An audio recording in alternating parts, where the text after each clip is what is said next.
So let's start with the class today, and hope everyone can hear me clearly. And I think we did some sessions before, okay? We did some sessions before, like to discuss some like difficult mathematical parts. And after that, you requested me, like asked me to discuss that basic maths part. So I did another session to discuss basic maths. So there were some sessions like that. Anyways, like if you're not in the group, just join the group today so that you can get all the like recordings and everything through the group, okay? That is the plan. And talking about the class plan, this is, and anyways, you don't have to be worried, okay? This is the main idea of the class, okay? I mean, just don't stay, I mean, serious or anything like that. It's not like this class is, I mentioned this in the previous session also, this class is not like that I'm teaching like learning from me. It's not like that, okay? We have to learn together, okay? We have to learn together. So the basic idea of this class is, I mean, feel free to ask any question, okay? Feel free to ask any questions. Anyways, after like maybe 2-3 weeks, I'll be dividing you guys among my invigilators so that they can look into all the subjects, okay? They can look into all the subjects. Even me, I can handle maybe physics, maybe maths, chemistry. Yeah, used to be good, but not now. IT, not me, but yes, we can provide someone for that. And bio, yes, definitely not me, but again, I have a set of students to handle that. So the basic idea is this class should be the place where you clarify all your doubts, okay? Where you clarify all your doubts. That means I'll let you know the plan, because within like after 2-3 weeks, we'll be starting a paper also. You will get a weekly paper. You have to write that. Again, it's not to create an unnecessary competition or anything like that. It's there to evaluate, for you to evaluate yourself and for me to evaluate myself, okay? That means if you, I mean, you get the paper from the content that we just finished. So if you can't understand that, or if you can't do the paper very well, then you should know that, okay, I have to study again, okay? That's the basic idea. I have to study again quickly, clear? Let's assume that 80% of the students are getting very low marks. That means it's not your problem, it's my problem, right? I mean, if 80% of the students are not getting good marks, that means it's not your problem, it's my problem. Then I have to teach that again, okay? Then I'll be organizing a small session, or I'll be having another session to clarify those doubts, okay? So the paper is not there to create any unnecessary competition or anything like that. It's just for us to evaluate ourselves, okay? For you to evaluate your, and for me to evaluate me, okay? That's the basic idea. So please make sure that you are writing the paper every week. We'll be starting like within 2-3 weeks. Every week you will get a small paper. And after that, there are some other plans. One plan would be, yes, I'm going to explain everything from scratch, from basics. Okay, I'm going to try as much as possible to explain everything from start from simpler questions and continue. But this is not a typical math class where we do like thousands of easy questions, okay? This is not like that, okay? We are not going to do like thousands of easy questions and waste your time, okay? And even anyone tried the workbook? Disappointing, right? Anyone tried the workbook? Yes. Okay, don't try that, okay? Don't try that. I'll discuss that, okay? So you have motives, you can try them, just don't try the workbook. Okay, so uh, so the idea is this class, we are not going to discuss like thousands of easy questions or anything like that. Here we are going to discuss the theory. We are going to prove everything. We are going to do some nice questions. Then we are going to move into difficult questions. But definitely I know that there are some students who need more questions, okay? More questions to understand. In some days, one student may understand everything. Next day, he won't understand anything. Another student will understand everything. So it depends, okay? That's the nature of A levels, okay? That's the nature of A levels. It depends. Every day, I mean, you won't understand, like, not like in O levels, okay? In O levels, whatever you do, you understand, okay? It's not like that. Here, definitely there will be some days that you can't understand anything, okay? At the beginning, I teach some theory point, you don't understand that. Then the chain reaction happens, you understand nothing, okay, for the whole day. There are certain days like that in A levels, okay? That's the nature of A levels, okay? Otherwise, we don't have to call this advanced level, right? Okay, so that's the nature of A levels. But in such issues, we have a separate plan this time. The plan is after the theory class, after maybe 2-3 days after theory class, there will be a small online revision session every week, okay? So the idea is you don't have to join that and waste time, okay? You don't have to join that. The plan is, if you didn't understand, okay, if you didn't understand my theory content that day, okay, if you feel like it's good to do more questions, okay, if you feel like you didn't get everything out of the lesson, then you can join that online revision session. Okay, there we'll be addressing all your questions. We'll do some more lot of easy questions, simpler questions. We'll grow from we will start from very simple questions and grow. Okay, so you have to join that session if you don't understand today's session. That is the idea. Okay, so please understand this. When we introduce a plan like this, what happens is students get divided into two categories. Some students, every week they try to watch that. Don't do that. It's just a waste of time. If you do understand whatever I'm teaching here, then you don't, if you understand it properly, you don't have to waste time joining the revision session. Okay. And others, they never join the revision session, even though they understand or not. Don't fall into that category also. Okay. What should happen is, okay, you properly focus today. If you understand, yes, then it's over for this week. Then next week, then we can, next week, if you have any doubts, you can ask. But if you didn't understand things very well, then join that revision session. Okay, that is the plan for your batch. I'm doing that to make sure that otherwise in classes, the problem is you learn something, and you have some issues. But next week we start teaching another theory part. Then because of the previous issues you are not understanding today's content, it continues like that. So I need to stop that. Okay, I need to stop that. That's why we have that kind of a plan this time, so that you have a normal theory session from my side and a very simple theory session as a revision session. Okay, clear? That is the plan. And at the same time, again, you can stay after the class if you like, or you can ask any question. There will be more invigilators based on the requirement. So assume that you are struggling with maybe chemistry, you are struggling with physics. Yes, definitely you can ask me and my other invigilators. Physics, it's not a big deal here to teach physics. But if you are struggling with bio, just let us know. Just tell me that you have some issues to be clarified. So next week I'll arrange an invigilator to clarify bio issues. Okay, let's continue like that. Okay, so this place should be the place where you work together. Okay, we work together to to find answers for the questions. Okay, as I explained before, like in our 25 batch class, what happens is it's not me teaching and others learning. In our 25 batch, we had a separate session on Fridays. There, what happened was, we bring a lot of questions. Our students bring a lot of questions from all the teachers all around the country, different term test papers, different past papers. Then we take one by one and discuss. Okay, but it's not me always discussing that question. Sometimes a student have a smarter idea than me. Then I ask him to discuss. Okay. Okay, then another student starts telling that, no, it's not the best way. We can discuss it this way. So this class should be a smarter place. Okay, not the typical tuition class model where we teach and you learn, then it's over. Okay, just you have to make sure that this is not just a typical tuition class.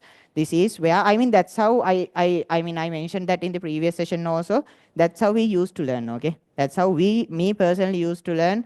My physics teacher was Mihira Jivananda. I think you don't know. He's a great engineer. Now not in the country, I think. So he also explains everything. We get together, we order food for the lunch, then we all day we discuss some difficult questions. That's how we did physics. Not a typical tuition class model where we teach, then you learn, then done. It's not like that. Okay, the proper way of learning should be implemented at least in this class. Since this is a smaller class, I think it's possible. Okay. Okay, so even for online students, all the plans will be available. Okay, so if you have issues, I'll be organizing some clarification like to some sessions to clarify through Zoom. Okay, you can contact our invigilators and everything through Zoom. We'll arrange such sessions, and the paper you can write it live and upload to the Google form. There will be plans like that, and all the tubes will be sent to your home. So for online students, the same plan. Okay, same plan, and whenever possible, let's try to meet. Okay, that is the basic idea. So nothing changes whether you're online or physical. Same plan goes for everyone. Okay, clear? So feel free to ask any question. Feel free to challenge whatever I'm teaching. Okay, my physics is not the best physics in the country. Maybe. Okay, I'm not Einstein or Newton or anything like that. So anyways, my suggestion about a question. Okay, I'm suggesting that we can do this question like this. Then there may be way smarter suggestions from the class. Okay, there may be way smarter suggestions from the class. So feel free to challenge. Okay, feel free to challenge. That is the basic idea of science. Okay, if you are doing science, that is the basic requirement. One thing is you should be able to challenge, and next one is you should keep struggling, okay, whatever happens. Because some students said yes, it was, the workbook was difficult, okay, it was not to, I mean, it wasn't meant to finish. Okay, that is the basic idea. So yes, it is difficult, but you don't have to think about that, or I mean, get stressed about that too. Okay, just keep trying, just keep trying. Okay, why that's how science is. I mean, you anyways, due to different reasons, maybe parents, maybe your passion or anything like that, due to some kind of a reason, you anyways chose science, right? So science is all about struggling. Okay, struggling whenever you have no idea. Okay, you have no idea about the question. I mean, that's how science is. I mean, that's how science grew, right? Okay, you have no idea about what is happening, something we can't understand, then we try to develop equations for that. Then we try to understand that. That's how we understand gravity, that's how we understand everything. Clear? Okay, so science is, if anyways, I don't know the reason, if anyways you chose to do science, then it's about uh, keep trying, whatever happens. Okay, okay, that attitude, we should start with that attitude. Okay, that's the basic attitude for science. Okay, why? That's why we are here. Okay, that's why we are here. That's how science grew up to this point. Clear? So you should not give up, and you should not be frustrated if you are not getting any answers. Why? As I always mention, that's the nature of these subjects. Okay, even when we were learning, okay, I didn't understand anything. Okay, I had, like, we had some Olympiad training camps. If you take an Olympiad paper, I mean, nothing is understandable. Okay, I mean, it starts from one end and it ends from I mean, completely different end. Okay, so no idea, no clue about the answer, but I just kept trying for weeks, sometimes months. Okay, I just get a question and I just keep trying for weeks and months. Okay, and my physics teacher also asked me to do that. Okay, okay, yes, I said okay. I mean, in O levels we are used to get answers, right? We quickly get the answer, then we move to the next question. That's how O levels happen, right? So we like that. Okay, it's very comfortable. Okay, if it is comfortable, it is not science. Okay, so why? I mean, in then whenever we started learning, okay, I get a question, I understand nothing, I have no clue, but I draw the diagram, I try to do something, I try to, I mean, draw any something, then I try to come up with an answer. Then if it is not working, next day I start with different approach, next day I start with another approach, I just keep trying. And I also thought that it was a waste of time, but at the end of the day, it all works out. Okay, today I'm doing great in engineering, maybe today I'm doing great in maybe explaining stuff. Everything was due to that reason why I just kept trying. So although I didn't get any answers, okay, although I didn't get any answers for the questions, my thinking was developing a lot. Why? You can do maybe 20,000 easy questions, okay, but still, if you are capable of doing that question, that means it's not going to grow you, right? If you are capable of doing a question, that means it's already in your capacity, right? Okay, if you are capable of getting an answer for a question, that means you are not going to get out of anything out of that question. Why? You can do means you were able to do that, so now you can do that. That means you were there and you think now you are there, but you were already there. Okay, clear? If you are capable of doing a question, getting the answer for a question, that means you were already there. Okay, there was nothing for you to learn, or there was nothing for you to grow. Okay, it was already in your thinking capacity. Clear? So what we need to do in this class is push that boundary. Okay, push that boundary. Why? The basic idea is we always, I mean, talk about finishing syllabus on time, finishing syllabus with a gap of 6 months. We always talk about these things. All the teachers give promises about this, right? Okay, and anyways, if someone gives that promise, check. Okay, you can ask my 25 batch students, yes, I'm going to finish the syllabus for them maybe within like 1 month. Okay, so I'm finishing the syllabus for them with a 6 months gap. Okay, I'm finishing the syllabus on time for 25 batch. But please do understand, we finishing the syllabus on time is not our skill, it's your skill, right? Why? If I had Einstein and Newton sitting in the class, I can start now, I can start the syllabus now and finish by tomorrow, right? Why? I will be teaching, they will understand. Okay, then I can finish the syllabus by tomorrow. Okay, so it's all about we finishing syllabus on time is not our skill, it's your skill. Okay, if you are capable, if the whole class is capable, we can finish syllabus quickly. Okay, otherwise we have to like stay at the same point explaining things again and again. Okay. So yes, I was able to finish syllabus on time for a long time, not because of my skill, because of my students' skills. Okay. Why? They were capable. They were capable of understanding things quickly. Okay. So that's why we didn't start with Ekakahamana, units and dimensions. Okay. Why? Okay, converting meters to centimeters and centimeters to meters, gonna get anything. Okay. First of all, first thing that we should improve our thinking capacity. Okay. Somehow we should try to improve our thinking capacity. I mean, whatever happened in O levels, please forget them. Okay. If you were not that good in when you were doing O levels, just forget that. Okay. Nothing matters here. We are starting everything from beginning here. Okay. Okay. Whatever happened in O levels, yeah, you can forget them. Okay. Even I didn't learn very well in O levels. I mean, O levels is a fun time, right? I mean, who's gonna keep studying in O levels? Okay. You're not gonna do that. No one does that, right? Okay. So, but in A levels, yes, we had to study, we had to do a lot of work. Okay, so it all starts from beginning from in A levels. So whatever happened in when you were doing O levels, you can forget. Okay, and again, I repeat, what you should do is just keep trying, no matter what is the marks. Okay, then we have some parents also. I mean, you will get marks in certain term tests, certain papers. You won't get marks in certain papers, but all you have to do is just keep trying. Okay, even in the first session, I uh, I gave the best example that I could provide. In that story, I'm not the example, by the way. Like our class, my school class, I repeated this story. Why? It's quite obvious. It's the closest example to me. Okay, where I'm not the good guy there. So, I mean, in the first term test, our school, I'm an Anandian. In the first term test, I got 88 marks for maths.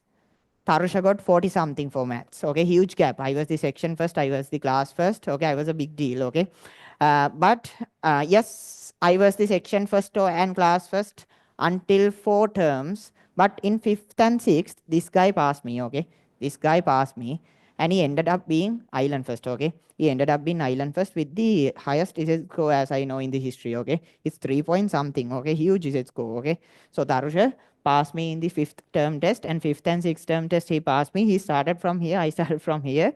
So anyways, he passed me, and he became island first. Okay, so it takes takes time for some students. Okay, it takes time, but that doesn't mean you're not there. Okay, that doesn't mean you're not gonna get 3 years. Okay, see, it's not 3 years, it's island first. Okay, at the end of the day, see the gap.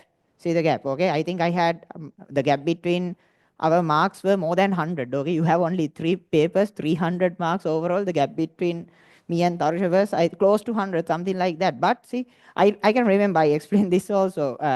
I can remember one time I took 99 for physics, fifth term as I remember. I thought that this is the all-time high because Ananda College paper is really difficult. Okay, I thought that this is the all-time high for Ananda College physics paper. That time Tarusha got 100. Okay, same paper 100. Okay, I mean after that it was like starting from 64, something like that. Third highest mark 60s. Okay, so I was thinking about like I'm the great, I got the greatest marks for physics in history. No. Okay, we got 100. So that's how people can grow. Okay, and you can see Tarusha's name is in every teacher's board in the country. Everyone is telling that Tarusha came to their classes. Yes, Tarusha went for everyone's class, not to learn, by the way. Why? In the last 2-3 months, he was just searching for papers which are difficult to do. I mean, he was so frustrated that whatever the paper he write, it's so easy. He was getting more than 95. Okay, in my mobile phone, I saved him as Tarusha Island first, maybe 1 year before the exam, because I was quite sure about that, like before 1 year for the exam. Why? In the final year, I mean, he was just searching for papers. He was going for different paper classes. Why? Or whatever the paper he get, it's too easy. He get more than 95 or 98 for whatever the paper he write.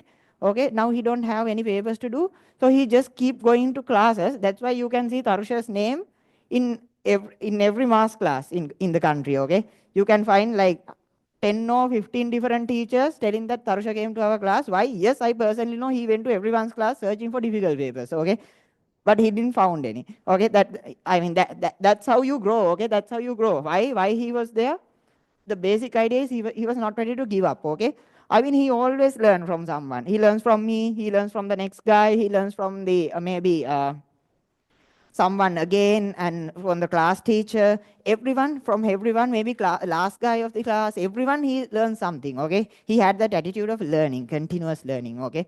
So that attitude is the basic requirement here, okay? So where you start, or what is the marks you are going to get in the first term test, what is the mark you are going to get in the second term test, what is the marks you got in O levels, okay? What was your maths and science skill in O levels? Nothing matters here, okay? Nothing matters here. Your attitude of learning, continuous learning, okay? Trying and striving for better marks, okay?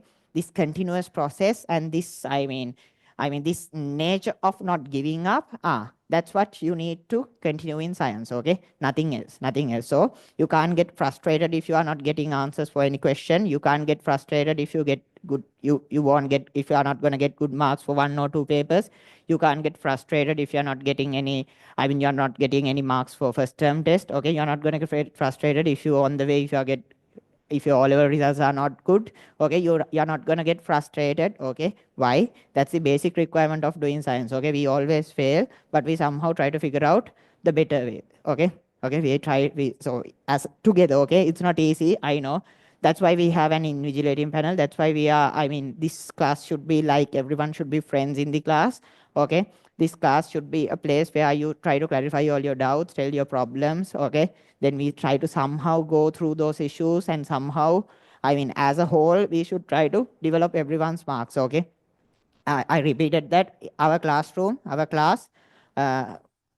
around 14 students got selected for engineering, motor engineering. It's from one class of one school, okay? It's a huge count from a class, only one classroom. Reason was everyone was learning together. When 1 or 2 people doing that in the classroom, yes, everyone does that, okay? Same thing should happen in our class, okay?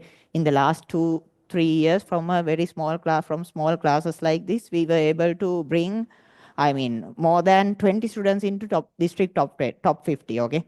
From a very small class like this, it was smaller than this, we were able to bring more than 20 students to district top 50, okay? It's a huge count, okay? It's like maybe those days it was like 40% of the class is in district top 50. It's a huge count, and it's not my skill set, okay? It's not my skill set. Why?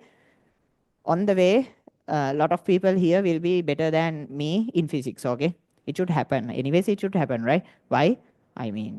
Yes, I know a lot of physics, but in our scope, when we finish mechanics, the same mechanics you and me, both you and me know, right? It's the same mechanics. Okay, when we finish a lesson, same content related to that part, we both know the same content, right? Okay, so you must be able to be, with good practice, okay, you can be better than me in that area, okay? Okay, clear? So I need everyone to be, I need everyone trying here, okay? Every day trying and growing a passion towards physics, okay? Trying to like physics, okay? That is the basic requirement, okay? I mentioned the same thing, I'll mention the same thing again. You anyways chose science. Now there's no way out, okay? Why? You somehow get good marks, then you get into engineering or medicine or physical or something like that. There also you have to do science. Then you somehow hate it, but anyways finish campus. Okay, I'm done with the campus. But anyways, if you are doing science, you are gonna get science related job, maybe medicine, maybe a doctor, engineer, physicist, something like that. So after that, until you are until you close to 60, 65, or if you die or retire, until you die or retire, you have to keep doing science, okay? So you are starting something now, which you are going to continue for like 50, 60 years, okay? So no one likes to do something you hate for 50, 60 years, right? Okay, see, if you hate it, then you have to do it for 60, 70 years. Assume that, not 60, 70, right? Our lifespan will be really short. Uh, uh, so, anyways, let's assume 30, okay, maximum, okay, with the way we eat. So even for 30, 40 years, if you have to do something you hate, it's a huge problem, right? Okay, it's a huge problem. So, anyway, start to grow a passion. But, this doesn't define everything, okay? Why? I always like to do, always like to do management. Okay, this is a different story. I think this will be important for some students here who do not like, who are not entirely only into science. I like to do, I mean, I love to do management. Okay, I liked science, yes, but I liked management a lot, developing something of my own. So I had those ideas also. So anyways, I did SIMA after A-levels. I learned a lot about business and everything. And in the third year, I started my own business related to electronics and software engineering. So now it's going very well. It's going very well. I can't tell that it's a huge company, but we are doing well. Okay, we have some US clients, Sri Lankan clients. We are doing well. So now my target is to, I mean, I really like teaching. Okay, so you won't see me like looking tired teaching. Why? It's something I like. Okay. At the same time, I like electronics. So running my company, since it is related to electronics, it's also a pleasure. Okay. So now I mean, for me, I don't need a rest. Why? I like both. Okay. I like teaching. I like doing electronics. I like everything I do. So I don't need a separate rest for that. Okay. So it's not a, I mean, huge burden for me. Okay. No, I mean, maybe I have to work for 15, 18 hours per day sometimes. Okay, why you go home after teaching for a whole day? Then the US people, then it's morning for them. Okay, now we have to go for meetings with them. Then after maybe 5, 6 hours, then we are trying to sleep. Then for maybe Australian people, then it's morning. Okay, so it never ends sometimes. Okay, it never ends, but it's not a big deal. Okay, it's not a big deal. Why? I like everything. Okay, so the basic idea is, anyways, කොහොම හරි කැමැත්තෙන් හරි අකමැත්තෙන් හරි you have to develop that. Okay, you have to develop that. Okay, you have to somehow develop a passion towards science. Okay, not exactly physics, science. Why? Anyways, we have to continue that. Okay, clear? Okay, yeah. So that is the basic idea and the class plan, about our class plan. So there will be a small revision session, not going to start this week. After 2-3 weeks, there will be a weekly revision session, small revision session. There will be a weekly paper. And every day, the next day, we will start with a small revision tute. Okay. We will start with a small revision tute, 15 minutes revision tute. Every day we start the class. It's from the previous content. So if possible, before coming to the class, try to go through the note for 10 minutes. Try to go through the note for 10 minutes. Then come and write the revision tute quickly. Then you can remind everything. Okay. Then you can recover everything. Then when I'm teaching everything today, you will understand things better. Okay. For physics, it's always connected. Okay, whatever we learned last week, we need them today. Whatever we learned last month, we need them today. Okay, so you always, I mean, you should always refresh your memory. Okay, so every day we start the class with a small revision tute where you can, so just be ready for that and come. It won't take like 2-3 hours for that. You 15 minutes will be totally enough to revise everything. Clear? Okay, so that is the class plan. So with that being said, let's start physics today. But this is the idea. I did a small math session. Then I understood that some students or many students needed some revision for maths. So now I have a plan to revise maths. So I did one session, one basic maths revision session last Sunday. Then I'll be doing more math sessions, small revision math sessions. And some students asked me that they are from edXL, so they need me to explain how to work with the logbook. Okay, there are such requirements. Just inform everything. Okay, inform everything so that I can, whenever I don't have anything to do, I can like put some online sessions and explain those areas. Okay, so today we are going to revise O-level physics, but we are going to connect it with A-level physics.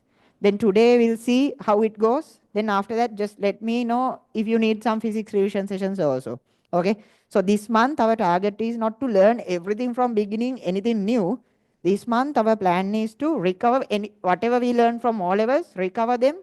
Okay, strengthen them to a level that we can use that in A levels. Okay, before learning anything new, we should be able to use whatever we know, right?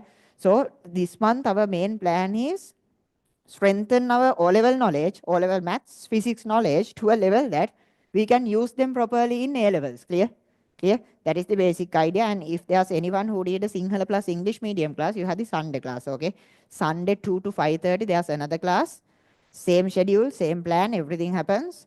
But there I explain in Sinhala and English. Here, this is an entire English medium class. It's a Sinhala and English class.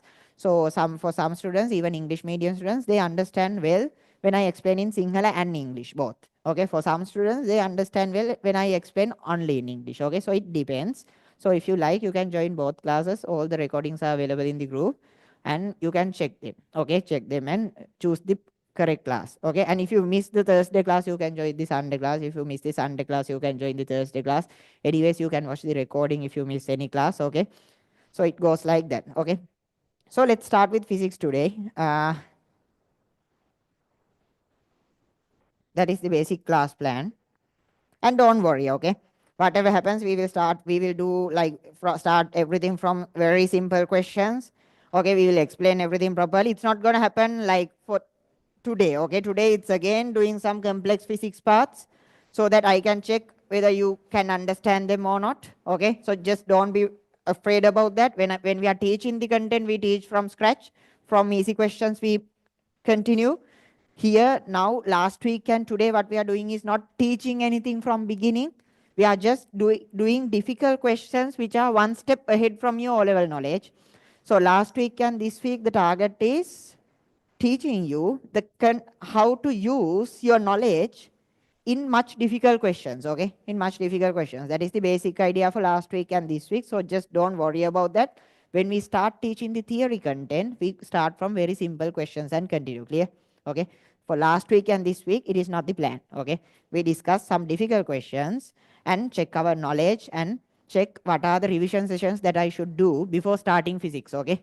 Before starting our syllabus, what are the revision sessions that I should do? Okay, when we are doing, if I feel like your mechanics knowledge should be refreshed, then I'll organize some 1 or 2 online physics mechanics sessions. Okay, if I feel like your waves and oscillations or optics are not strong, if that knowledge is not strong, then I'll organize 1 or 2 sessions for that. Okay, it goes like that.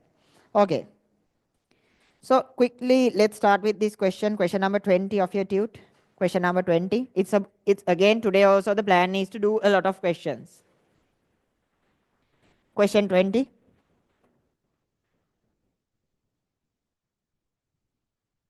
Start question 20. Online students, I think you have your tute. It is available in the uh,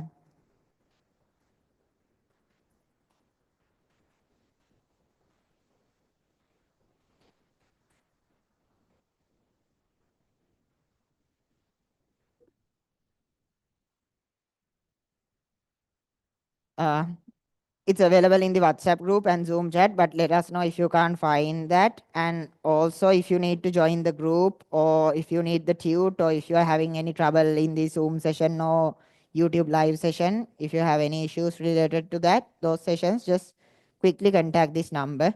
Okay, if you need the tute or anything like that, quickly contact this number. Not 70, not 70, 502, not 70, 502, 9701. This is not the workbook, okay? This is not the workbook. You have a small tute today, physics question tute, okay? Uh, Try that, okay? Try that tute. If you can't find the tute, or if you have any issues related to the Zoom session, uh, contact this number. Quickly put a WhatsApp message to this number. 070 402 9701.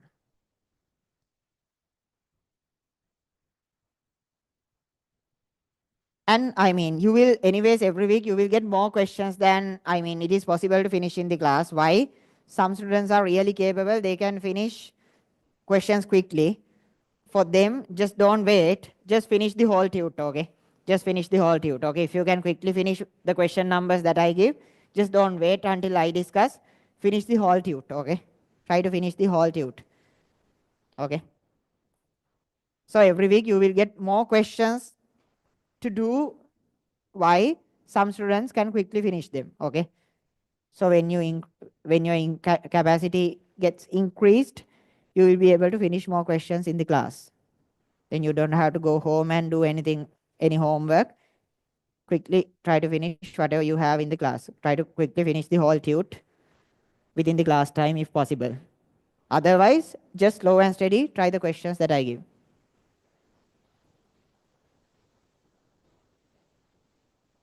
Question number 20.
I uploaded the tunes again to the Zoom chat.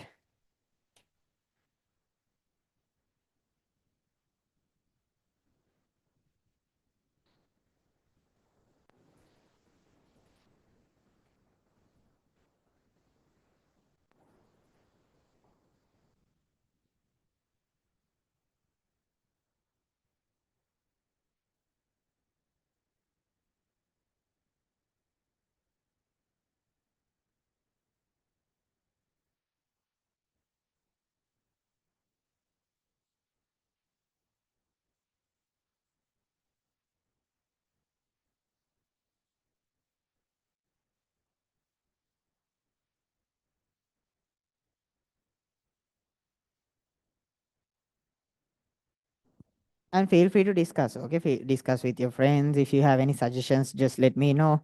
Then I'll mention whether it's correct or not. Just feel free to have discussions, okay?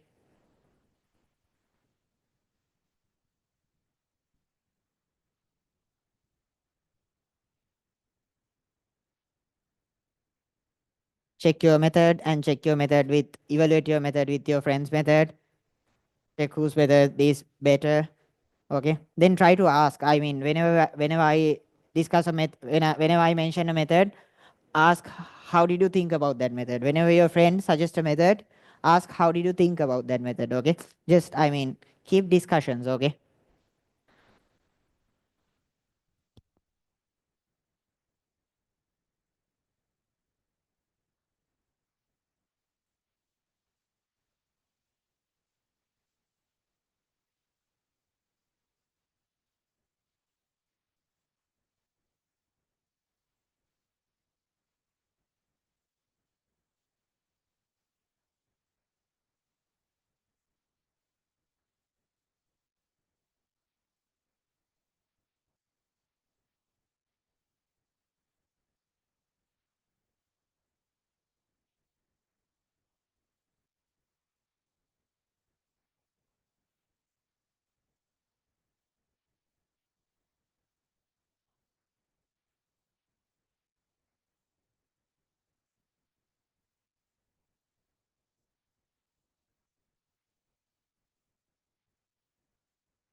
Okay, question number 20.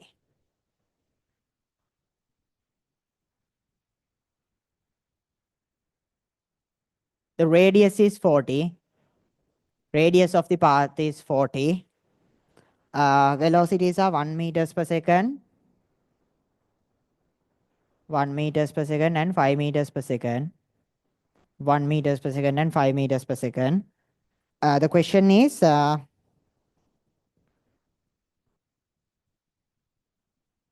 find the time taken for the two runners to meet again. Okay. Okay. I'll use relative motion here. Relative velocity, do you know? No, right? Didn't have had relative velocity in all of us, right? Relative velocity kala naha ne. But anyways, I mean, now what is my velocity? Now what is my velocity? 0, right? Now I'm moving, right? So my velocity is 0. Is it actually 0? It's not actually 0, right? Why? I mean, we have sun. We are rotating around sun. There's a certain velocity of rotation. What is this velocity? Last week also we checked. Can someone quickly search and tell me the velocity of Earth around sun? No one has mobile phones? You can use mobile phones for these kind of purposes also. What is the velocity of Earth around sun? Quickly, let's check.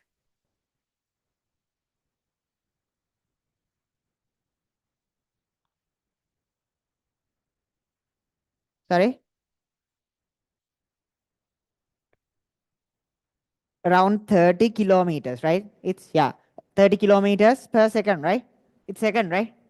Yeah, nice. So the Earth, I mean you and me both, moving with a velocity of 30 kilometers per second, okay? Not a small velocity. It's 30 kilometers per second, I think, right? Something close to this value, right?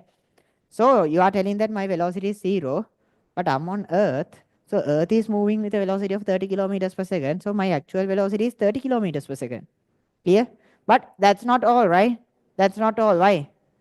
This system is rotating around the center of maybe Milky Way galaxy or something like that. And that system is rotating around another center. The whole system keeps rotating, and at the end of the day, the universe is expanding with a velocity of 3 into 10 to the power 8. Universe is expanding with a velocity of 3 into 10 to the power 8. By adding all these velocities, you will get an insane number, okay? Insane number. But you are telling that my velocity is 0. It's not 0. Why do you consider it as 0? Because relative to you, it's 0. Why? You and me both have the same velocity. You and me both have the same velocity. So relative to you, my velocity is 0. So all our life, we have worked with relative velocity, not velocity, okay? Okay. When I'm moving if my velocity is 5 meters per second, if your velocity is 5 meters per second, you will still tell that my velocity is 0. Why? You won't see me moving, right? Why? When I move 5 meters, you will move 5 meters. Then when you look, I'm still there. Clear?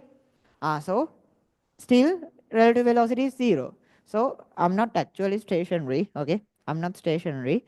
I'm stationary relative to you. Relative to you. You see me as stationary. Okay. So you know relative velocity. Okay. You know relative velocity. Okay. You don't know with that you don't know the term, but you know relative velocity. Okay.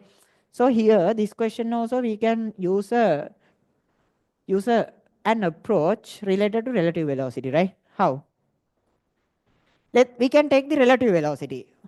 Okay. If one person moves with a velocity of 5 meters per second, if other person moves with a velocity of 1 meters per second, what is the relative velocity between them? 4, right? Why?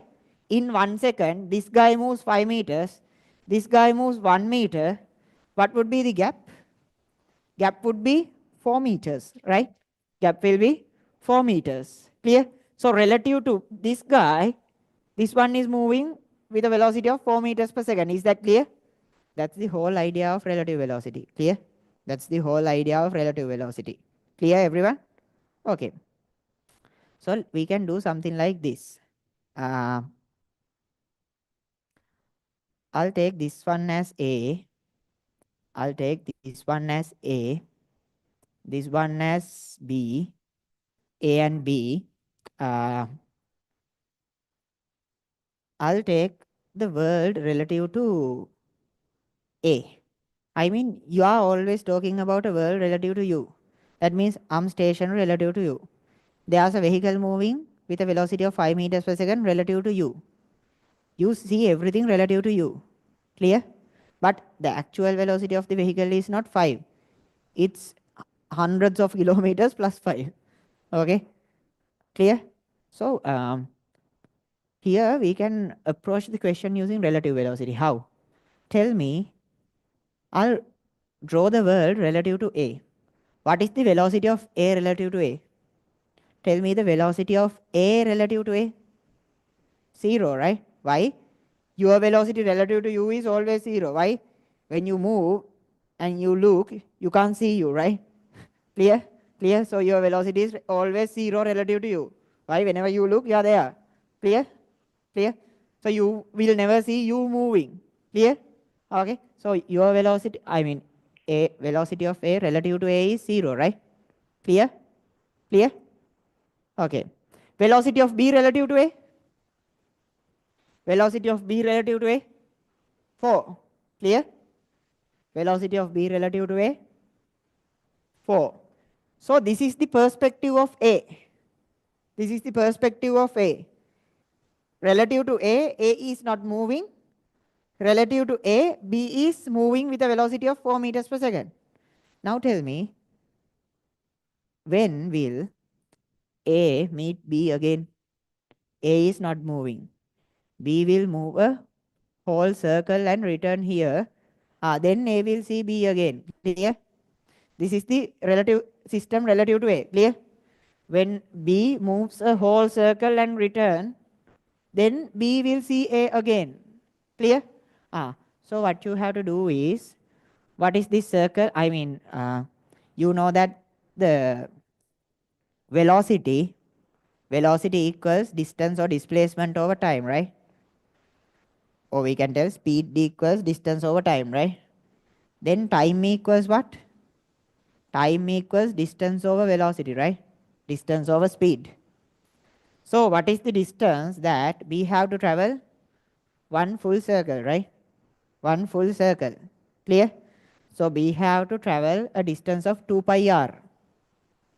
2 pi r. What is r? 40 meters. 40 meters. So it's not phi, okay? It's pi. Okay? 2 pi r. 40 meters. What is the velocity? 4. You have the answer. Clear? You have the answer. This is how you do questions using relative velocity. Okay? Nothing new. As I explained, yes, you can't do this using this method because you don't know that. But today, now what I'm doing is, these are the things that you already knew but never used. Why? You didn't know that you can use it that way. Clear? So the whole idea about these sessions is, we are going to teach how to use your O-level knowledge, okay, for much difficult questions, in much difficult scenarios, in different scenarios. Clear? Clear? Okay. So you got the idea? Got the idea? This is how you do a question relative to something. Clear? Clear? So distance 2 pi r, radius is 40. This is the circumference divided by the velocity 4. Clear? Clear? But this is not what actually happens. Is this clear, everyone? Clear? But what actually happens is, okay, what actually happens is this. What actually happens is A moves a certain distance. A moves a, yes, A moves a certain distance. Clear? Within that time, in this time, A moves a certain distance. B moves faster. B moves faster and run one full circle more than A. Then they meet. This is what actually happens. Clear? A moves a certain distance. A moves within this time given. A moves a certain distance. Here to here maybe. Clear? B is faster.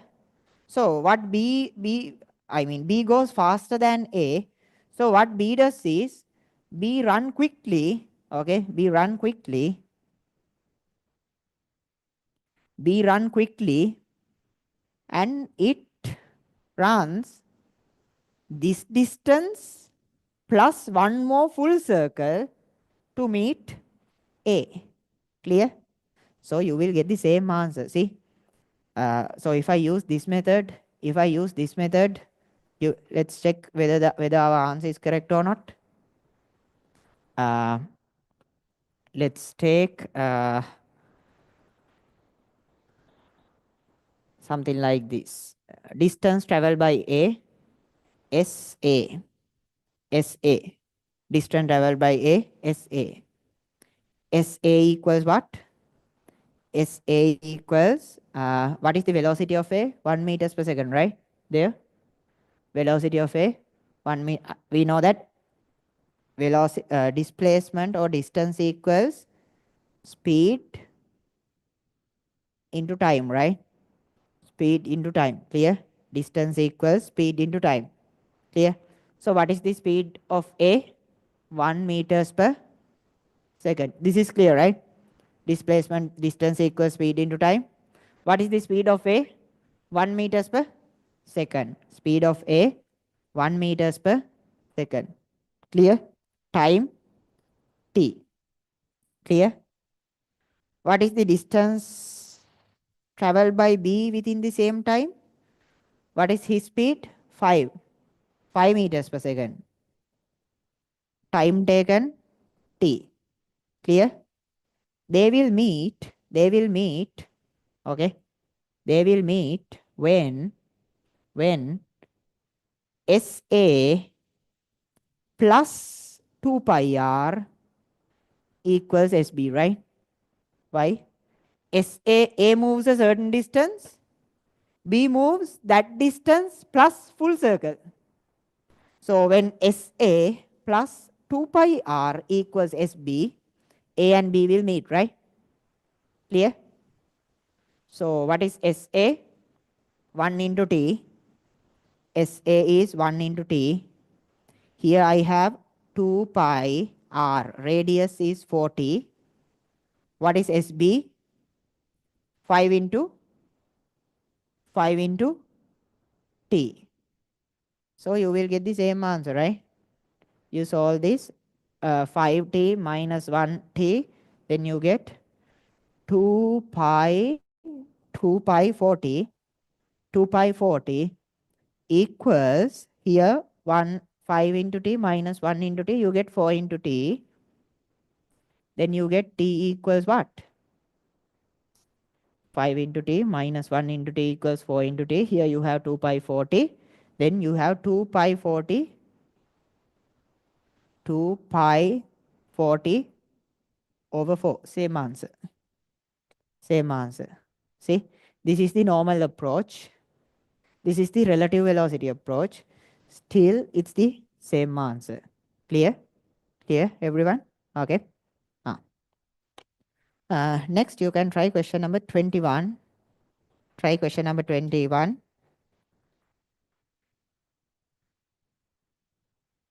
Or else,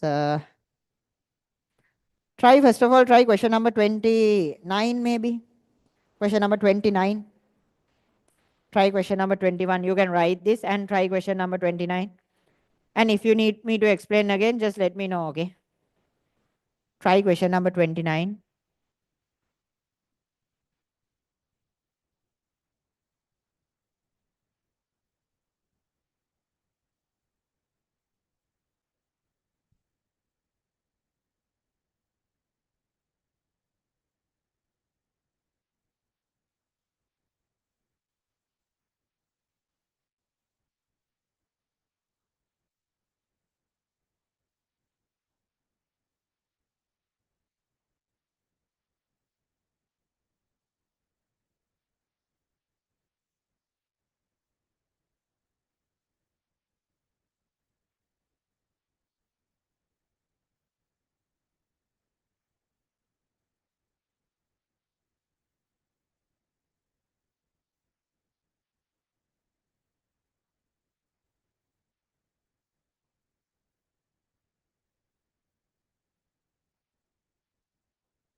Okay, someone asked me to explain it again. Others try question number 29. When you're done with 29, try question number 21.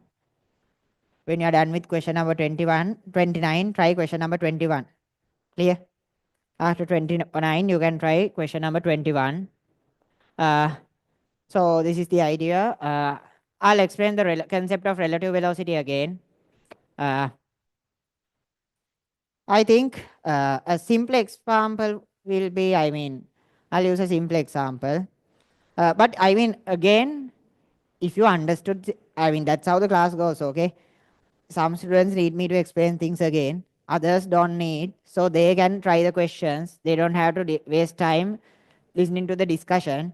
If someone needs me to explain something again, I'll give a question like that, then explain. If you didn't understand the initial explanation very well, then try this. Clear? Then check this. Otherwise, try your questions. Okay. A very simple example, maybe.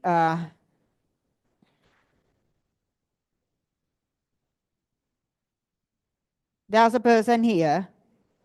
There's a person here running with a velocity of 5 meters per second, with a velocity of 5 meters per second. There's another person here running with a velocity of 1 meters per second, 1 meters per second. Okay. Their gap is 10 meters. Their gap is 10 meters. Attention. Their gap is 10 meters. Okay. But please don't talk when I'm doing an explanation. Okay. Just try the questions. Don't talk when I'm doing an explanation because it will be disturbing for others. So the gap between them is 10 meters. One person is running with a velocity of 5 meters per second. Other person is running with a velocity of 1 meters per second. How much time is it required for this person to catch this person?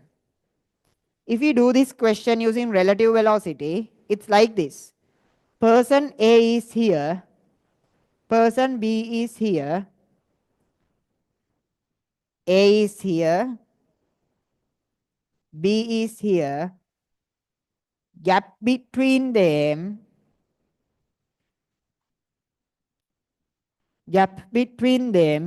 is 10 meters. Gap between them is 10 meters. A is running with a velocity of 1 meters per second. B is running with a velocity of 5 meters per second. Now tell me, if A looks at B, what will be the velocity of B?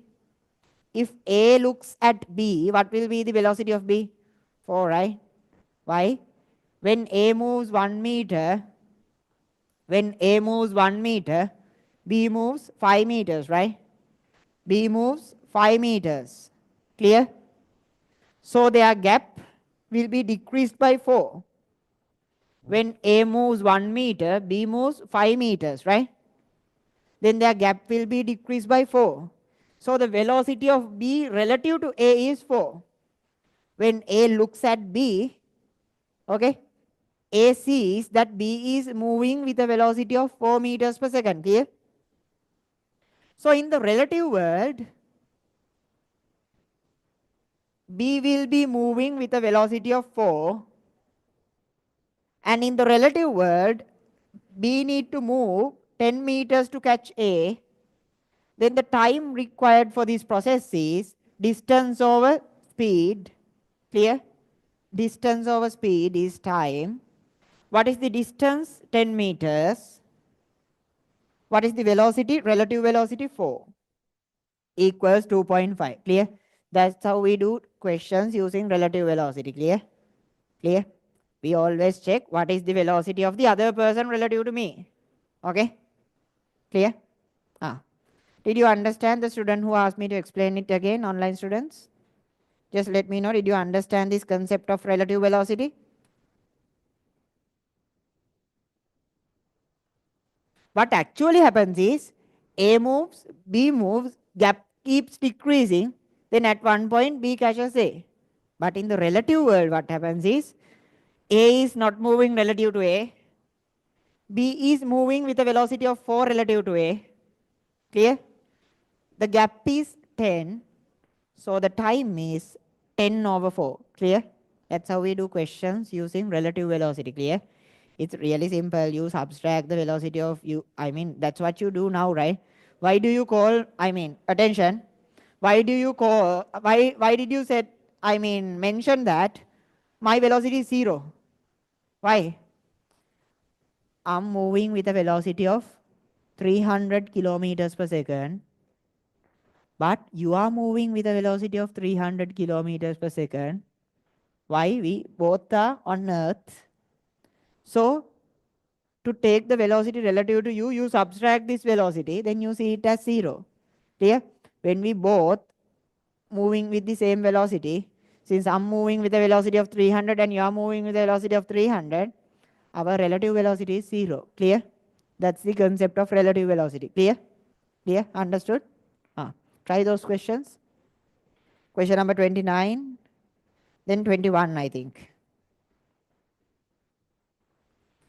Question number 29, then 21.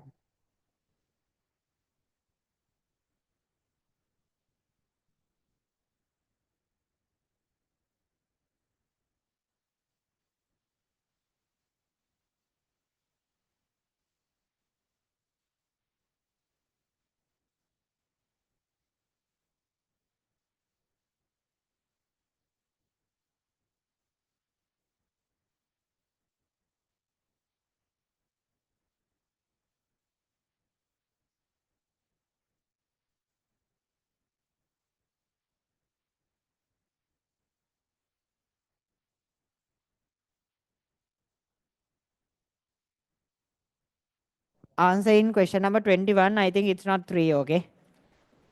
If it is 3, I will not give that question. Question number 21. First try question number 29, then try question number 21. But I don't think that the answer of question number 21 is 3. Okay, it's not 3. It can't be 3.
Okay.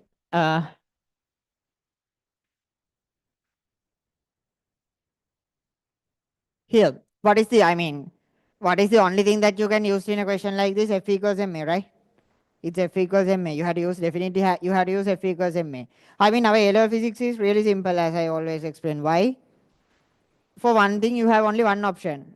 When it is forces involved, when it is acceleration involved, only thing that you can use is F equals ma. Okay, if you learn physics further, maybe Olympiad physics or something like that, Then it's a different story. Okay, here you can use F equals ma. It's a Newton's equation. But after, like, when we are out of gravity or when we are closer to a really high mass, you can't use Newton's laws. They are not working. Then you have to use Einstein's laws. Okay. Then you dig deep. Sometimes Einstein's laws works. Laws doesn't work, right? So when you go further, physics is really complex. Why? To do one thing, you have hundreds of options. But now our level physics is really simple. Why? For one thing, you have only one option. When there's forces and accelerations, all you can use is F equals ma, right? Clear? So let's apply F equals ma. Let's apply F equals ma. First of all, think what are the forces acting on this object? Tension of the string is trying to drag it up. So you have the tension and you have the weight 100. Now tell me, F equals ma, is it a vector equation or scalar equation? Daishika samikaranna, tadishya samikaranna. Is it a vector equation or scalar equation? Attention. Is it a vector equation or scalar equation? F equals ma. It's a vector equation. Why? Force is a vector. Acceleration is a vector. So you are connecting vectors here, right? You are connecting what? You are connecting vectors. Clear? So these are vector equations. Up to this point in all levels, it wasn't that difficult. You have some kind of a force. You have some kind of acceleration. You just write F equals ma. That's all. Clear? Okay. Up to this point, it was not that difficult. Clear? Clear? Up to this point, it was not that difficult. So, but now we have to think about the direction also. Okay. Now we have to think about the direction also. When I'm applying a vector equation, I have to consider the directions. Okay. Why? Vectors means directions are involved, right? Direction matters. Okay. So I'll apply the F equals ma equation in upward direction. What are the forces acting on this block? Tension and its own weight. You have the tension and you have its own weight. Clear? So tension is acting upwards, right? Clear? Tension, the force tension is acting upwards. Clear? Then weight is acting downwards. So it should be minus 150, right? It should be minus 150. Clear? Clear? Tension is acting upwards. Sorry, it's not 150, it's 100. Sorry. Weight is 100. So weight is acting downwards. It should be T minus 100. Is that clear? F. We are done with F. Now you have the mass. What is the mass? 10 kilograms, I think, right? Yeah, it's 10 kilograms. Mass is 10 kilograms. Clear? So M, it's 10. 10.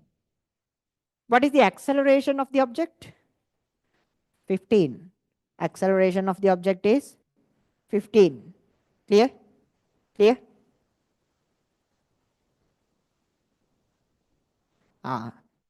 This is the proper F equals ma equation. Clear? Now you have T minus 100 equals 150. T equals 150 plus 100 equals what? 250 newtons. Clear? T equals 250 newtons. What actually happens is, okay, what actually happens is, this tension should do two things. Tension should do two things. It should balance this weight. It should balance this weight. For that, it should provide 100 and it should provide the acceleration also. It should provide the acceleration also. For that, it should provide F equals ma. What is the mass? 10. Acceleration 15. So it should provide 100 to balance the weight. It should provide 150 to provide the acceleration for the block. So overall, it should provide 250 newtons to lift this up. Is that clear? Is that clear? So this is how you apply F equals ma properly. We are slowly learning the equations that we already knew. We are slowly learning how to apply them properly. Clear? How to use them properly. How to align them properly. Clear? Clear, everyone? Clear? Okay. Just let me know, okay, if you need me to explain again. Okay. Class is structured that way. You have more questions. You have a lot of questions in the tute.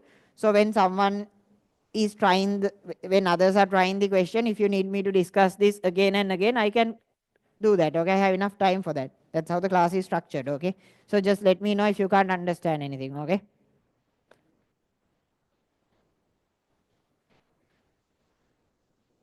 So one thing, one thing to add. What is the maximum acceleration that a lift can go? What should be the maximum acceleration of a lift when it is moving downwards, especially? When a lift is moving downwards, what should be the maximum acceleration? I mean, nothing related to this question, okay? Since there's a lift involved, that's why I'm asking, okay? Uh, Nothing related to the question. What should be the maximum acceleration of a lift? Downward acceleration, maximum acceleration. Yeah, 10, right? You should not pass 10. Why? If I jump, what would be the acceleration? 10, right? If I jump, I will be falling with gravitational acceleration, right? So if I jump, my acceleration will be 10.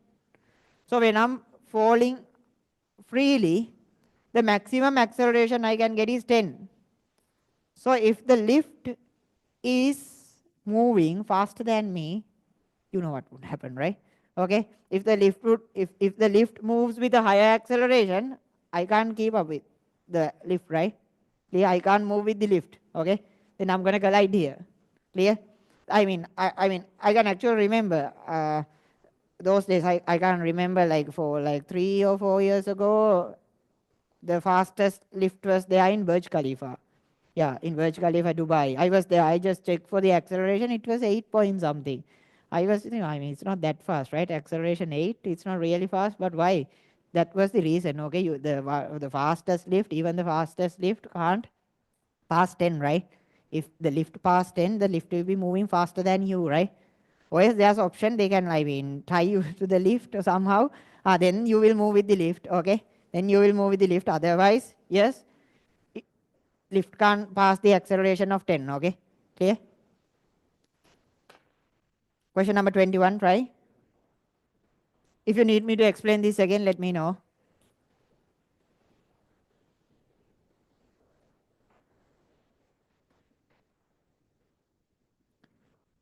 21, try question number 21. If you are done with question number 21, uh,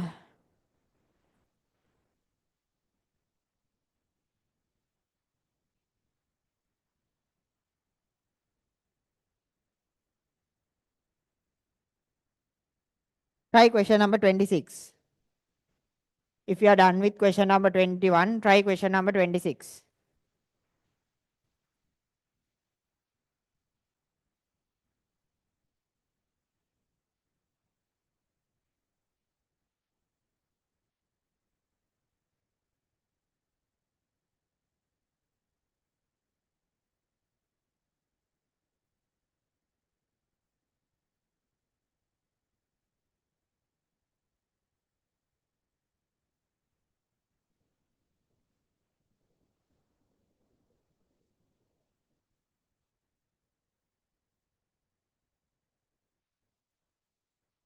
I'll explain this again for some students. It's quite simple. You just have to apply F equals ma properly. So what is F equals ma? F is all the forces acting on an object. This is mass, this is the acceleration. So here, this side, you should put all the acceleration, all the force components. So when you consider the object, it has two forces, tension and 100 newtons. What is this 100 newtons? It's the weight, right? Mg. 100 means mg. Mass is 10. Mg means 100. This is the weight, self weight. So you have T upwards, 100 its weight downwards. Under these forces, the object is moving with an acceleration of 15. Clear? Under these two forces, the object is moving with an acceleration of 15. Clear? So this is Ft minus 100 forces, tension and weight, T and mg, equals m, mass is 10, acceleration is 15. Then you solve this. Clear? So giving a small idea what is actually happening is This string should first balance the weight. Weight is 100. So string is first balancing the weight, 100. It's first balancing out this 100. Then that part is done. After that, the string should provide an acceleration also, clear? After that, the string should provide an acceleration. For that, you need MA. MA, what is the mass? 10 kilogram, acceleration 15. So string should do two things. Should balance the weight, but if you balance the weight only, it will be there, stationary. If the tension is 100, if the weight is 100, the object will remain stationary, right? Then to accelerate, you should provide more. To accelerate, you should provide 150 newtons. Then it will start moving upwards, clear?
So the students who asked me to explain 29 again, you're okay with that question? You understood? That did you understand it well? Just let me know if you need me to explain that again. Nice, nice.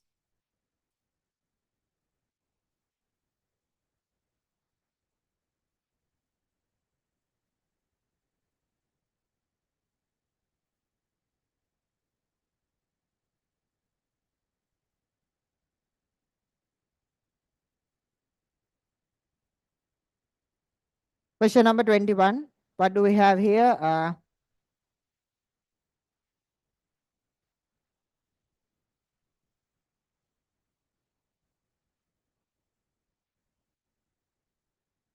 Here the radius is 3r.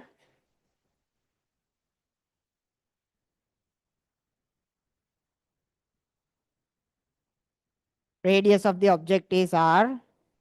Okay, this is a pretty famous question, okay? This is from a SAT exam, as I remember. This is a pretty famous question. Uh, Here the answer is 4. Yes, the answer should be 4. How? How? Attention. Attention, everyone. Here, so if we, think from surface, okay? What is the distance of the path? 2 pi 3r. Distance of the path is 2 pi 3r. What will be the distance that this circle travel per one rotation? It is 2 pi r, right? So its circumference is 2 pi r. Here its circumference is 2 pi r. Per one rotation, it will move a distance of 2 pi r, right? I mean, if you cut it here and if you extend this, you will get a distance of 2 pi r, right? Clear? If you cut here and extend this, okay, you will get a distance of 2 pi r. Clear? So per one circle, this will move a distance of 2 pi r. Clear? Per one circle, this will move a distance of 2 pi r. Clear? Overall, this distance is 2 pi 3r. So now if you take the number of rounds, this is the total distance. That is the distance traveled per one rotation 2 pi r, then you will get 3. Okay? Then you will get 3. Clear? The distance traveled is 2 pi 3r. Distance traveled by the small circle per one rotation is 2 pi r. Then when you divide them, you will get 3. Clear? But the problem is, this is not the actual path that this coin travels. Why? Its center is moving in this path, right? If this was connected like this, then it will move in this path. Clear? But actually, the path this coin travels is this path, right? Why? It has a certain radius, it has a certain height, so it's moving in this path, right? Is that clear? Is that clear? Everyone? Okay. So if this circle, if this coin is connected like this, then its center will travel in this path, 2 pi 3r. Clear? But now this coin is on top of this coin. Clear? Then its center will be is moving in a larger circumference. Clear? Clear? Okay. So the actual distance that this coin should travel is, I mean, this 2 pi r means when this coin rotates, okay, when this coin rotates one circle, its center moves a distance of 2 pi r. Is that clear? This 2 pi r means when this coin completes one circle, its center travels a distance of 2 pi r.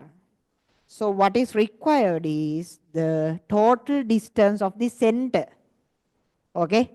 So the path of the center is not this. Path of the center is this. Clear? This is the path of the center. Clear? So that path should be 2 pi. Here it's 3r. Here it's r. So it's 4r. So the circumference of this one is 2 pi 4r. Is that clear? Clear? Length of this path is 2 pi into 4r. Clear? So here you have 2 pi 4r. Clear? Here you have 2 pi 4r. Clear? Then this is the total distance traveled by the coin. What is the distance traveled by the coin per circle, per rotation? 2 pi r, right? Distance traveled by the circle is, per rotation is 2 pi r. Clear? So it's then 2 pi r. Clear? Clear? That means overall it should travel a distance of 2 pi 4r. Per rotation it travels a distance of 2 pi r. How many rotations then? 4, right? 4, right? If you complete 4 rotations, you will return here. Clear? Clear? So what matters is the path of the center. Clear? The distance that the center travels. Clear? Is that clear, everyone? Yep. Okay. Just let me know if you need me to discuss again. Or if you are okay with this, you can try question number 26. You can try question number 26.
Anyone need me to discuss this again?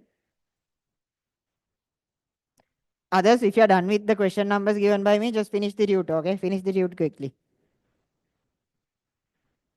I'll give you another question to try. Let's check your motion equations knowledge quickly. Motion graphs, I mean. Try this one. Try this one. Don't use relative motion for this, okay? There's a vehicle. Attention. Attention, everyone. There's a vehicle. There's a vehicle moving with a velocity of 10 meters per second. There's a vehicle moving with a velocity of 10 meters per second. There's another vehicle. There's another vehicle starting with a velocity of 0 meters per second. Another vehicle starting with a velocity of 0 meters per second. And it accelerates at a rate of 2 meters per second squared. Attention. One vehicle A is moving with a velocity of 10 meters per second. Other vehicle is starting with a velocity of 0 meters per second and keeps accelerating at a rate of 2 meters per second squared. Clear? So what will be the time for, definitely A moves faster, right? Initially A moves faster. Initially B is slower. But then B will accelerate. Then eventually it will catch A. I need you to find the time taken by B to catch A. Is that clear? I need you to find the time taken by B to catch A. Okay? I mean, to guide you, it's easy to do this using motion graphs first. I think it's easy to solve this using motion graphs. What motion graph should you draw? Displacement time graph, velocity time graph, or acceleration time graph? What is the graph that you suggest? From my point of view, velocity time graph will be better. Why? Velocity time graph would be better. Why? Here, there's a displacement. They meet means the displacement is equal. When vehicles meet each other, that means their displacements are equal, right? Clear? When two vehicles meet each other, their displacements are equal. So whatever the graph you draw should represent the displacement. And there are velocities involved, 10 and 0. So whatever the graph you draw should represent velocities also. And there are accelerations involved. So whatever the graph you draw should represent the accelerations also. What is the graph that represents displacement, velocity, and acceleration? It's the velocity time graph. Why? If you take a velocity time graph, definitely it shows the velocity. Definitely it shows the velocity. What is the gradient of a velocity time graph? Acceleration. What is the gradient of a velocity time graph? Acceleration. What is the area of a velocity time graph? Displacement. So velocity time graph can show all three aspects in this question, right? Displacement, velocity, and acceleration. Clear? Clear? So from my point of view, best option will be to draw a velocity time graph. Try there. Now try.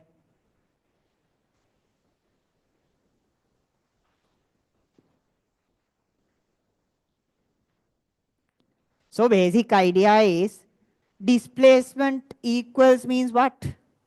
Attention. First of all, simplify the question. Displacement equals means what? Area of both graphs is equal, right? Displacement is area in a velocity time graph, right? In a velocity time graph, displacement is area. Clear? So they meet each other means the displacement is equal, right? That means the area of two graphs is equal. Clear? Now the question is simple. You draw two graphs and you check when the area becomes equal. Clear? So first step of doing a question is simplify it. Clear? Now it's not vehicles moving, one vehicle catching each other. It's not like that. You have two graphs. You need to make sure that the area is equal. Clear? Now try.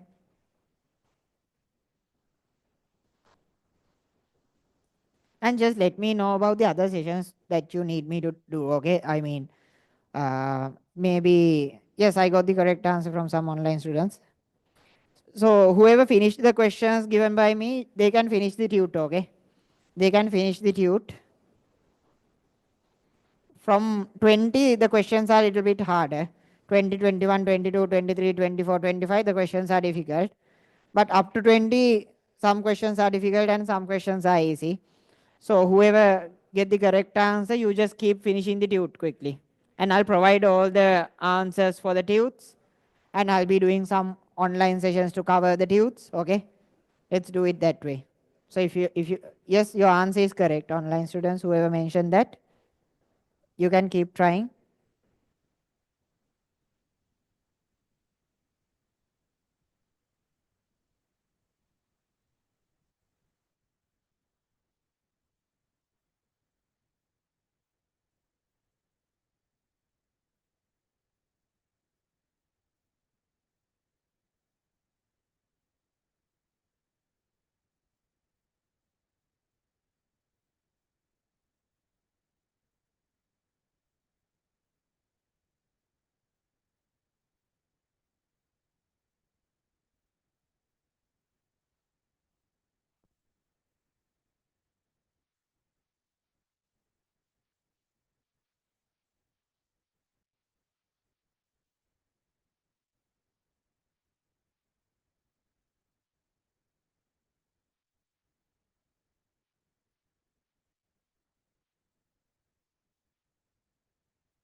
Write this order. If you are done with question number 26, after 26, write this order: 26, then 27,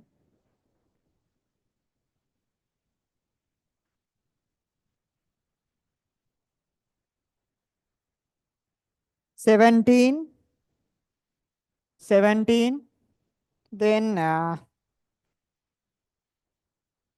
25, 25.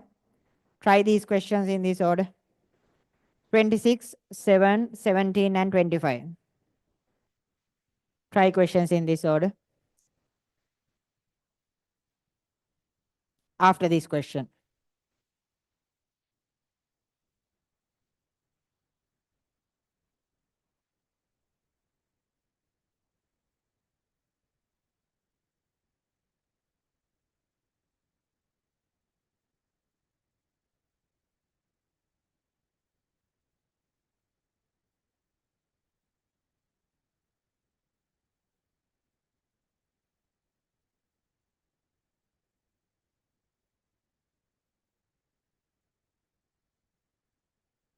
So if I think about A, if I think about A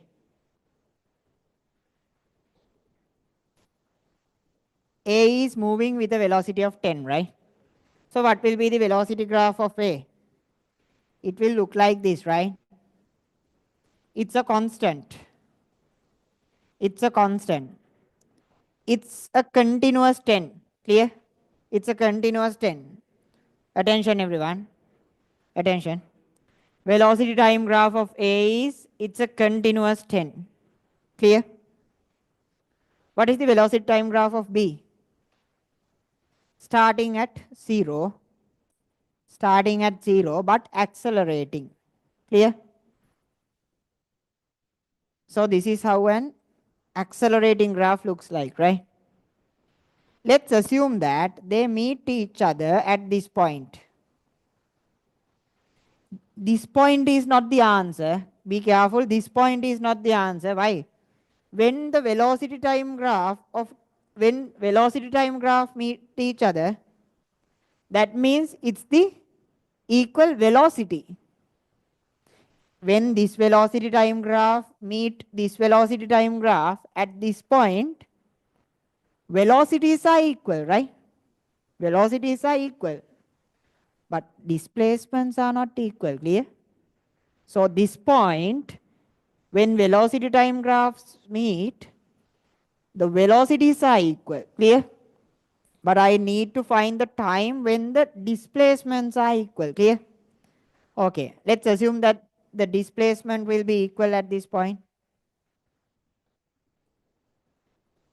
Let's assume that the displacement will be equal at this point.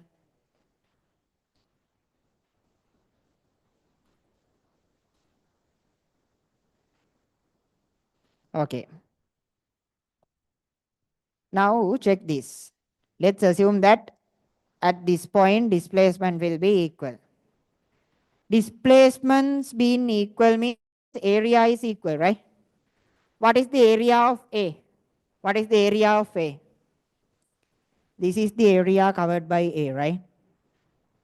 This is the area covered by A. Area covered by A is this one. Is that clear? Area covered by A is this part. What is the area covered by B? Area covered by B is this part, right? This is the area covered by B. This is the area covered by B.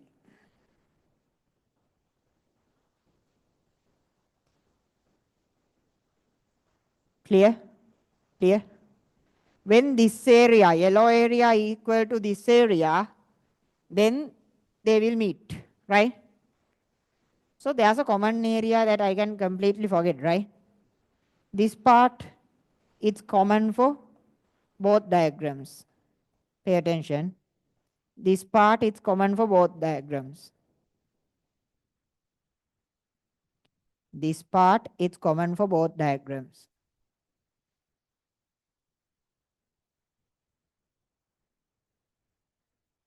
This part, it's common for both diagrams.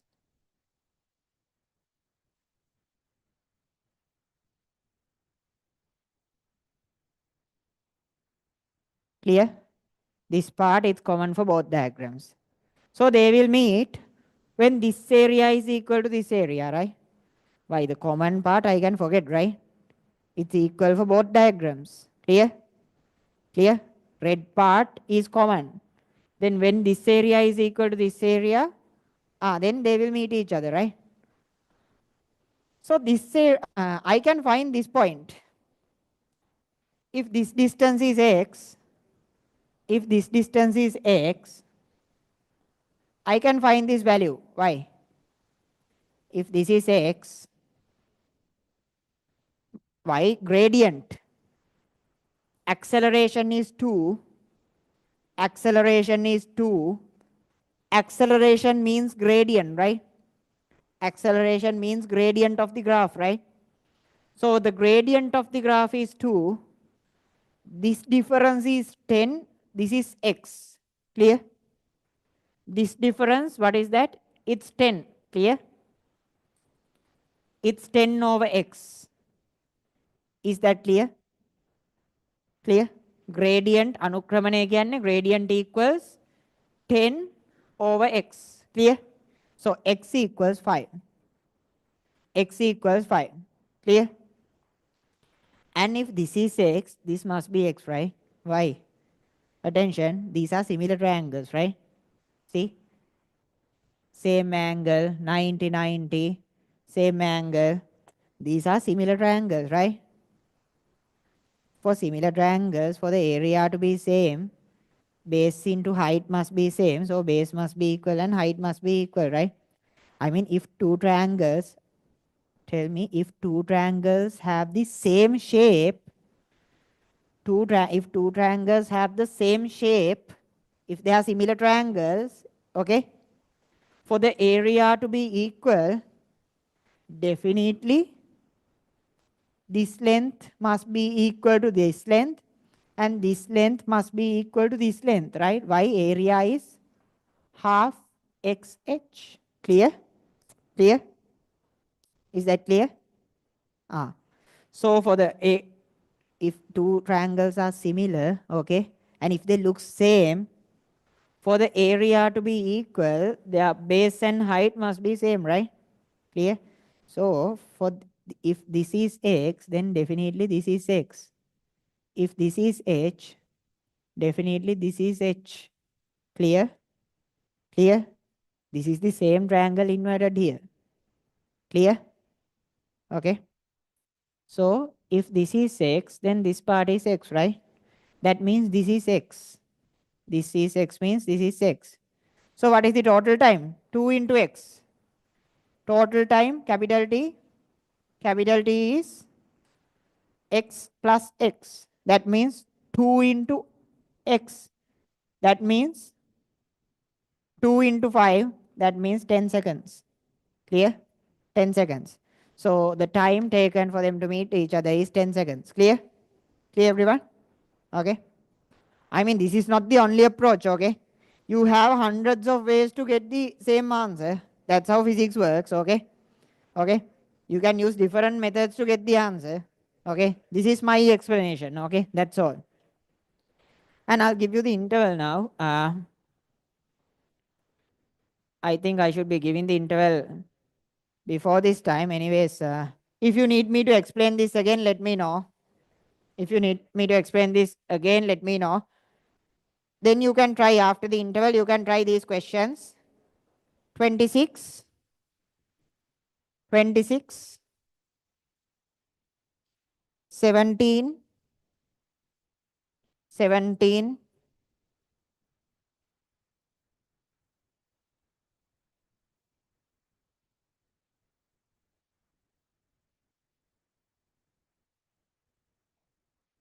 27, 27,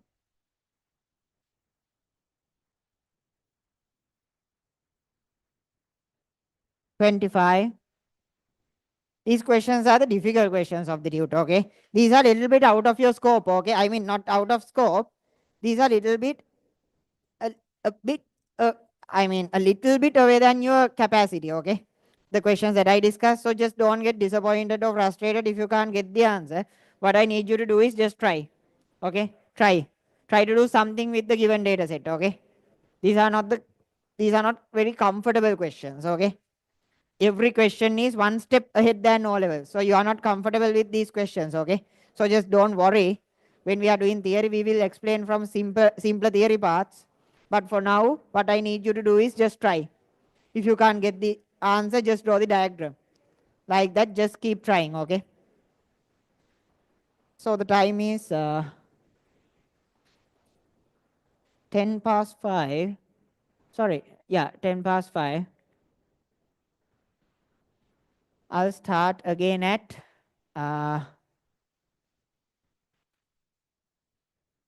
maybe 5:30.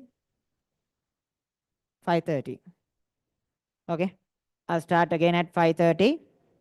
Try these question numbers, okay? And like you have washrooms here, go through this corridor, then you can find washrooms here and again at the upstairs, okay? So you can try these question numbers 26, 17, 27, 25. Then you can try from question number 1. Questions from question number 1 are not really difficult. If you, I mean, try, you can finish question number 1 to 10. But these questions are not easy. So just read and try to do something, okay? Getting the final answer is not mandatory.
Quickly try to get answers.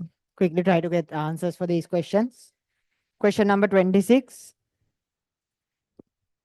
Question number 26, 17, 27, and 25.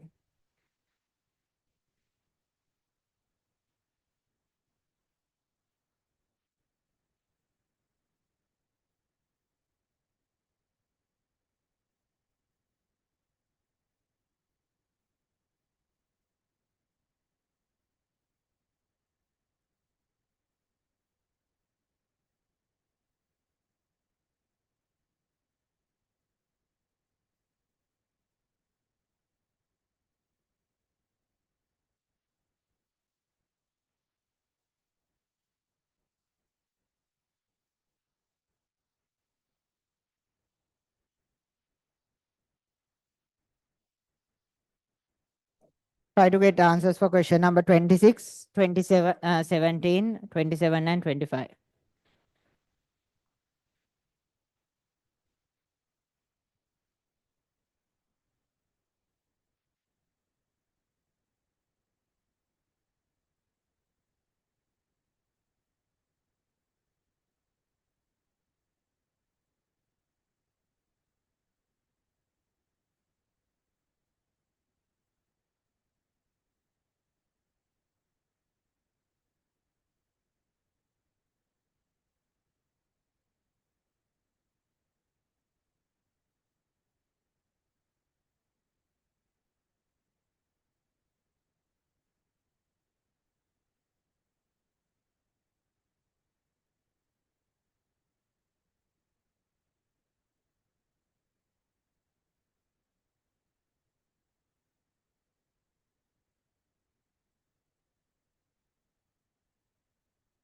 Okay. This is the question. How can you find the answer for this one? How can you find the answer for this one? Uh, the weight of the person is 300 newtons. Why? Attention. Mass is 30 kilograms and mass of the this log is 100 kilograms. That means weight is 1000, right? mg. So mass of the person is 30 kilograms, then weight is 300 newtons. Mass of the log is 1000 kilograms, then weight is, sorry, 100 kilograms, then weight is 1000, right? mg.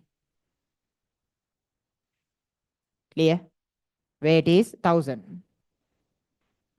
So in this system, the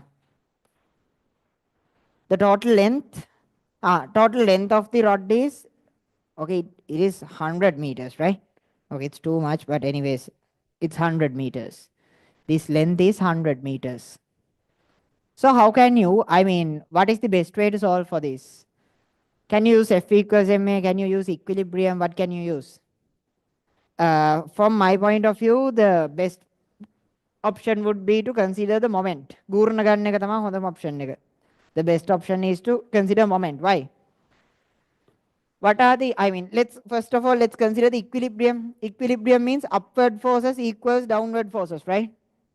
Clear? Equilibrium means upward forces equals downward forces. Clear? So what are the upward forces? T1 plus T2, right? These are the upward forces, right? T1 plus T2. Clear? Upward forces are T1 plus T2. What are the downward forces? 1000 plus 300. Downward forces 1000 plus 300. Is that clear? So it's equilibrium. If I consider the equilibrium, you have T1 plus T2 equals 300 plus 1000. But what is the problem? One equation, two unknowns.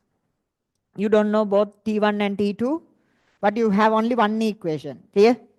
So by considering the equilibrium, you won't get the answer, right? You won't get the answer by considering the equilibrium only. Why? You have two unknowns. Clear? In a scenario like this, the best thing to consider is the moment. Clear? Moment. That means if this point is A and this point is B, I can take moment around A. Can someone remember the equation for moment?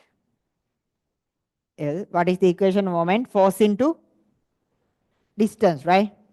Force into perpendicular distance actually. Force into distance, clear? So this is point A. I'll consider the moment around point A. I'll consider the moment around point A. Clear? So you have T1, moment by T1. What is the distance to T1 from point A? What is the distance to T1 from point A? 0, right? Distance to T1 force from point A is 0, right? Clear? There's no distance to T1 from point A. Plus 300. Next force is 300. Distance to this force? Distance to this force? 10 meters. 10 meters.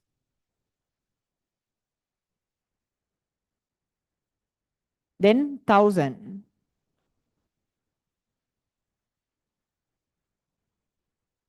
1000. Distance to this force? If total distance is 100, what is this distance? It's the middle, right? Usually weight acts from the middle, right? So it's 500, right? Sorry, 50, right? 50. The distance is 50. So what is the distance to 1000? 50. Clear? 50. What else? Then you have T2. Is it positive or negative? Negative. Why? Uh, What is the meaning of this direction?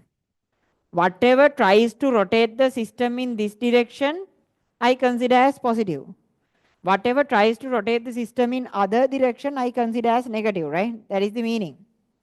So 300, due to 300, it tries to rotate in this direction.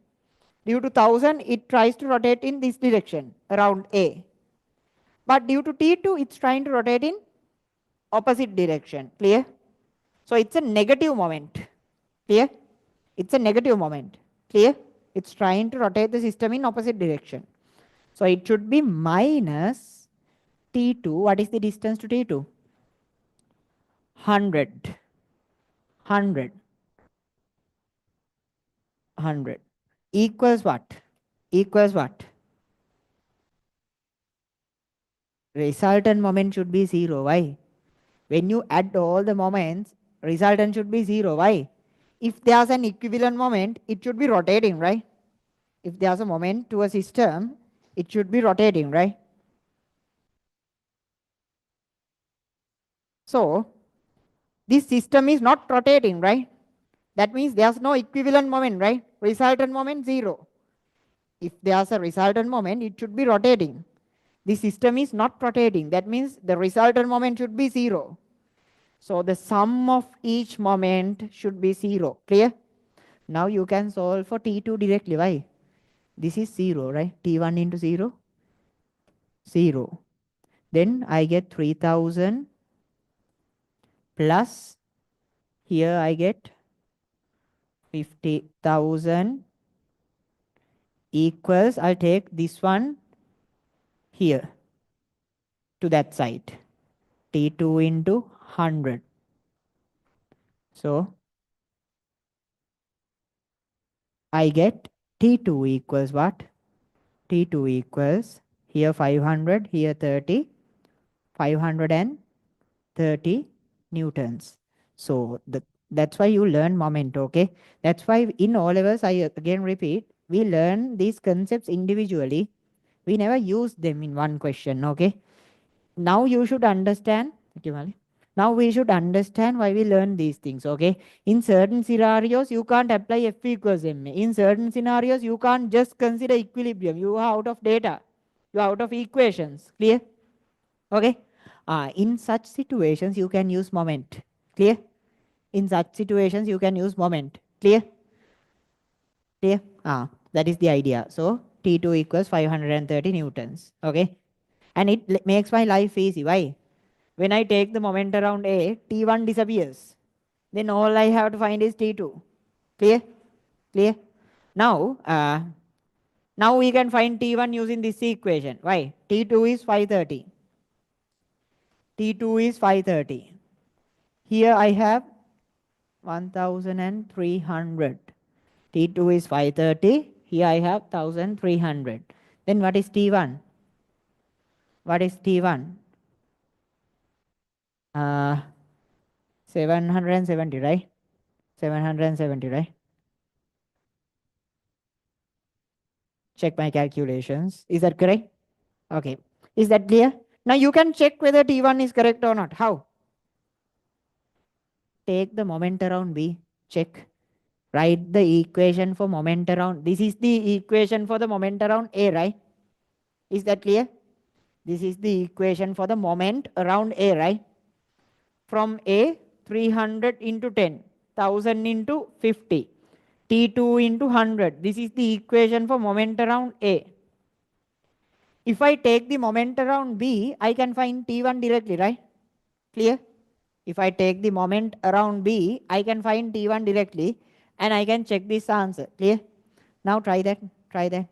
Try to write the equation for moment around B.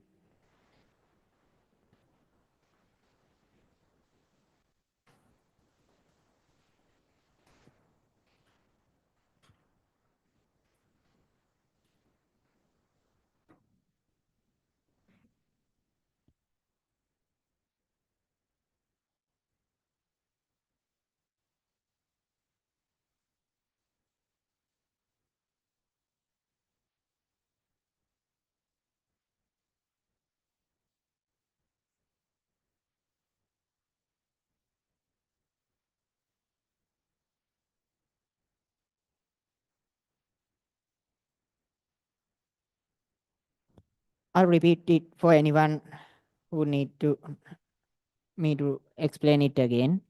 Others can keep trying the questions that I gave. Uh, there's a system like this. There's a system like this. F1 and F2.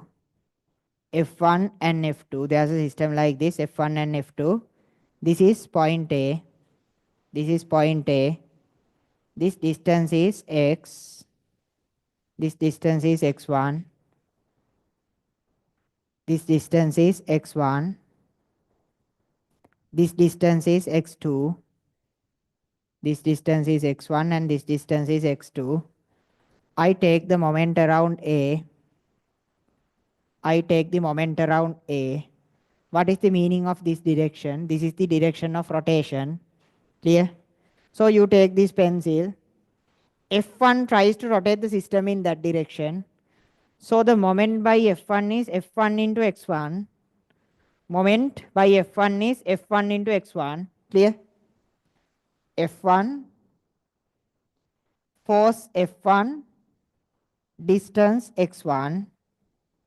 Clear? Then what is the moment by F2? F2 into distance, right? F2 into X2. But it's trying to rotate the system in opposite direction. See? It's trying to rotate the system in opposite direction, right? Clear? So it should be a minus moment. Clear? It should be a minus moment. So minus F2 into X2 minus F2 into X2. If this system is not rotating, that means there's no resultant moment, right? If there's a resultant moment, the system will be rotating, right? If there's a resultant moment, system must rotate. If the system is not rotating, that means there is no resultant moment. Clear? So the sum of these moments should be 0. Clear? Sum of these moments must be 0. Clear? So this is the idea. F1 x1 minus F2 x2 equals 0. Clear? Clear?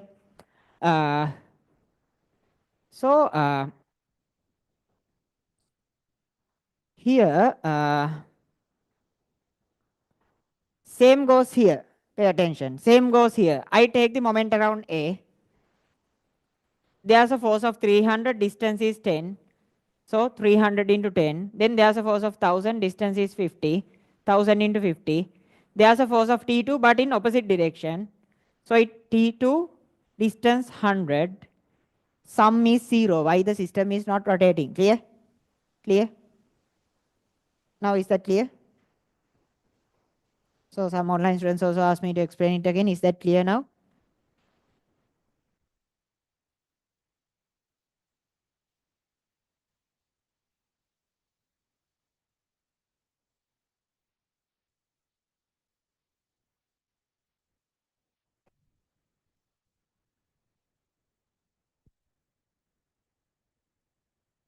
I'll quickly write the moment around B and check my answer. Let's take the point B. Let's take the point B. Then let's take this as the direction. Attention. Attention. Let's consider the point B and let's take this as the direction.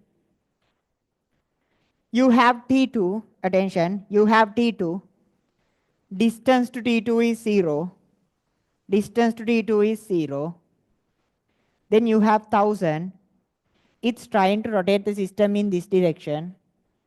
So this is my direction. So it's trying to rotate the system in same direction. So it should be positive. So 1000.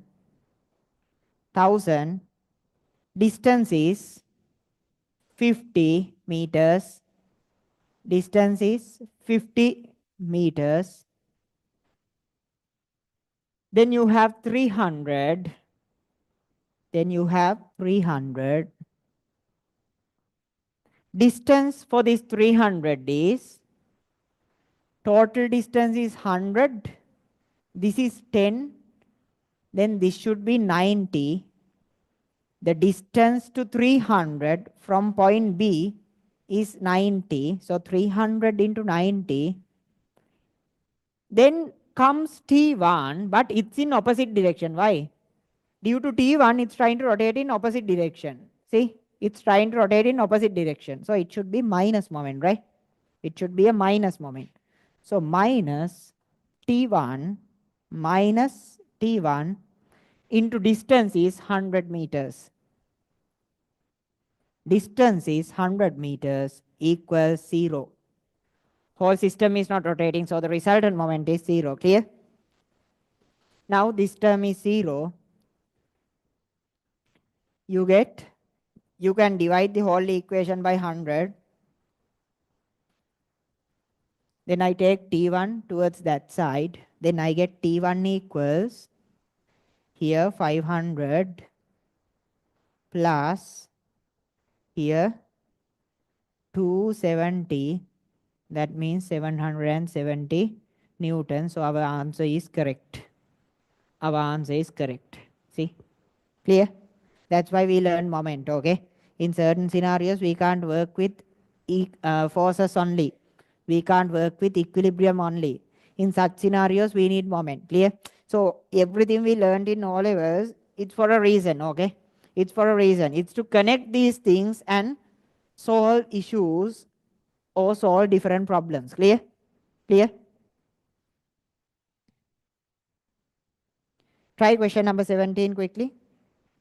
If you need me to explain this again, let me know. Try question number 17. Try question number 17.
What is the, there's a small difference, I think. What is the actual definition of average velocity? I think you had average velocity, right? You knew average velocity in all levels, right? Average velocity or mean velocity. What is mean velocity? What is the definition of mean velocity? Nice. Total distance over total time. So find the total distance, find the total time, then divide. That's all you have to do.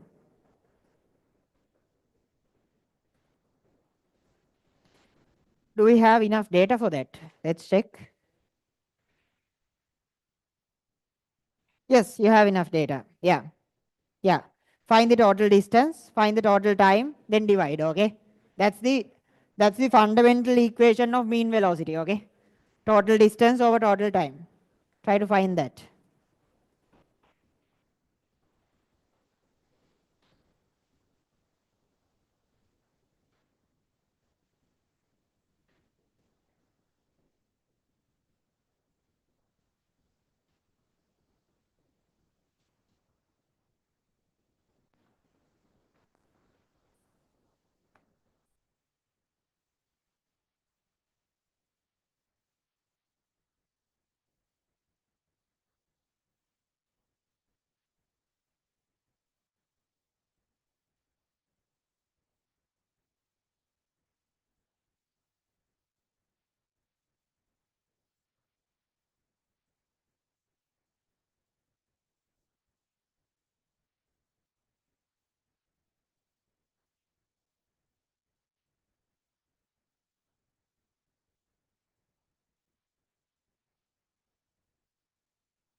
Question number 17.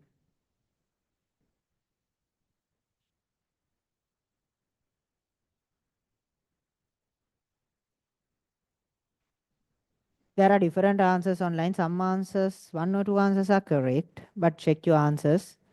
Just consider the fundamental equation. Consider the fundamental equation. Total distance over total time. Find the total displacement, then find the total time.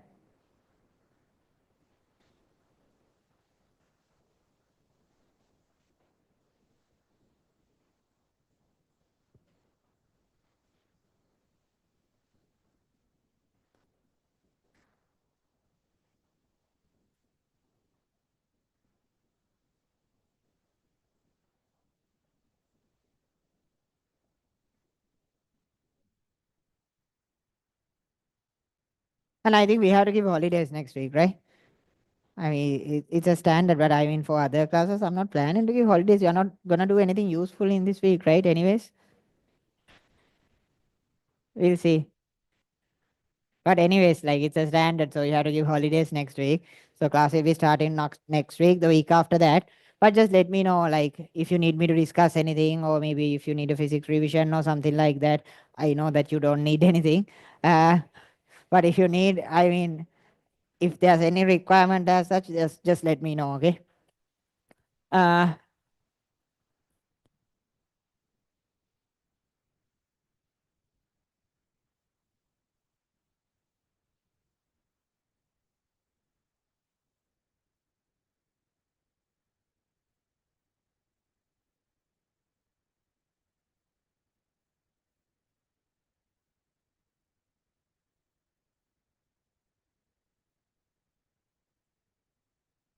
Question number 17.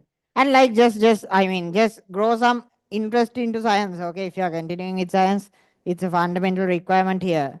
I mean, anyone like the people are do we I mean I checked that, right? The people who have watched Interstellar maybe? No, right? Yes, one, two. See, now the counts are going Interstellar. Yeah. Okay, we have few. Okay, okay. Anyway, starting with Prometheus maybe? Prometheus, starting with Prometheus and into aliens? No, right? No, right? You don't know such movies, right? Yeah, Prometheus. It's that's the beginning of Aliens movie. You have watched Aliens, right? So it all starts with Prometheus. If you don't know, nowadays people don't watch movies. By the way, yep, correct.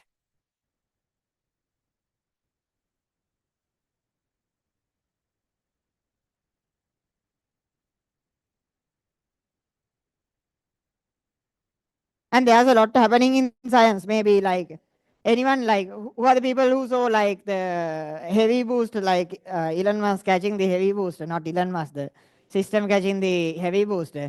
You're not into science, right? Things happening in science? No? No, what happened with, no idea. I had the video, I think. I mean, you haven't seen this. These things are really,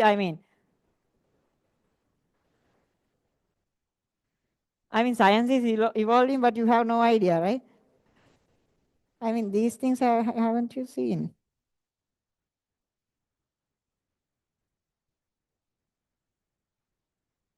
This one? Yes, right?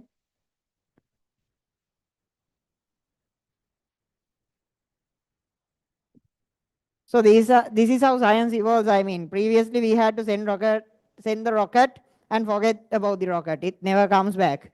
It never comes back. That's how rockets work.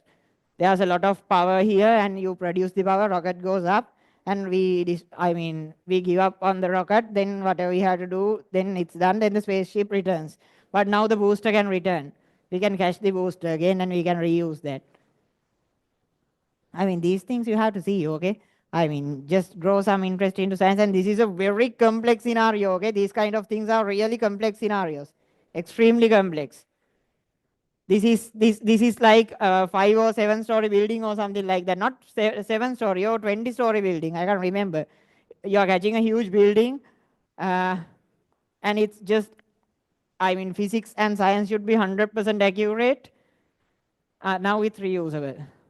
Now it's reusable. You catch it and you reuse again. So that's how the science is evolving. You have to see these things, okay? These things are really popular these days. What happens in science? So catching a heavy boost, this is a maybe, I think maybe assume a 10-story building, 10-story building returning with a velocity of thousands of meters per second, or oh yes, thousands of meters per second. You are catching the system, then you reuse it. These kind of things were impossible like 10 years ago. These kind of things were impossible. But now with physics, yes, it's possible. So the science is evolving. You have to like just grow some kind of interest about science, okay? Just grow some like interest and targets related to science. Maybe you are building your own company related to electronics someday. Maybe you are building your own company related to physics someday. Okay, you are doing something of your own. Clear? Grow some targets related to science if you are continuing with science. Getting a 3 years, my target is to get 3 years. Don't have such simple targets, okay? It's not a big deal. I always explain, don't have such simple targets like getting 3 years, getting selected to University of Moratuea, getting selected to medicine. These are not big stuff, okay? Everyone here has that capacity. It's not a big deal. Okay, everyone here has the same capacity to do that. Have some better targets, better plans, higher plans. Then you will anyways end up with at University of Moratuea or medicine. Okay? Okay.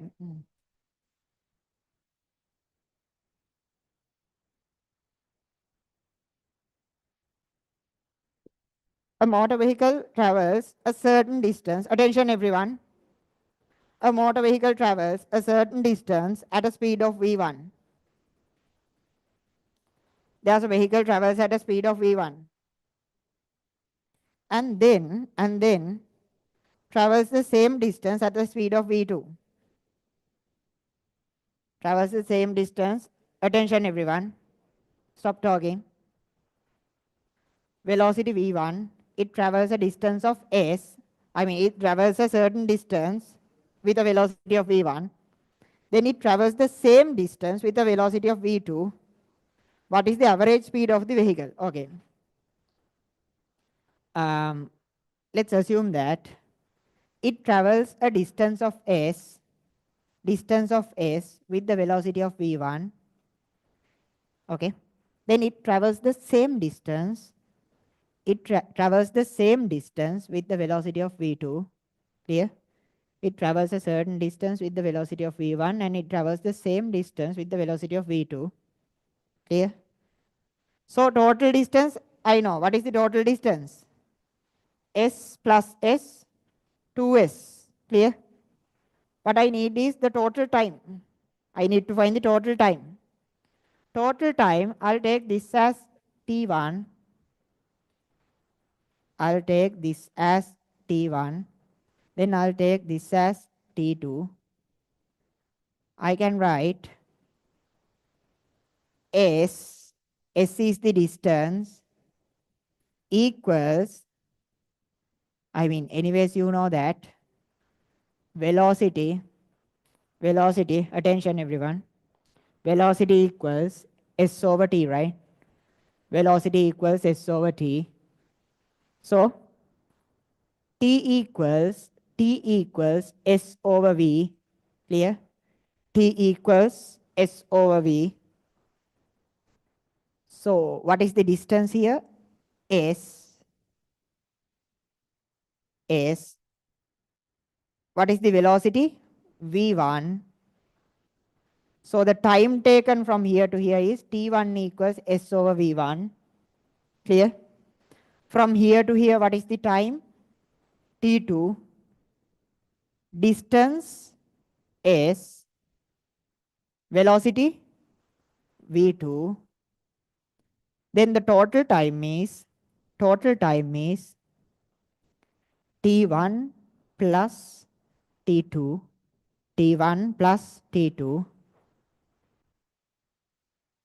Then I get the average velocity by total distance over total time. This is the definition of average velocity. Total distance over total time. What is the total distance? Total distance is 2s. Total time is T1 plus T2. What is T1? S over V1 plus T2 is S over V2. S cancels out. You get 2. When you solve this, you get V1 plus V2 over V1, V2. Clear? When you solve this part, it's V1, V2, V1 plus V2. Clear? Then you take this here. It's possible, right? So you can get 2 V1, V2 over V1 plus V2. Clear? Clear? Okay. What is this one? You have 1 over V1 plus 1 over V2. I need a common base, so I multiply this by V2. Then I get V1, V2 over V2. I need a common base here, so I multiply it by V1. So V1, V2. When I multiply it by V1, V1 comes here. Then I add these two, V1, V2 over V1 plus V2. It's here. Then I take it here. Clear? 1 over x equals x, right? 1 over something, you can take it here. Clear, everyone? So these are basic definitions that you know, okay?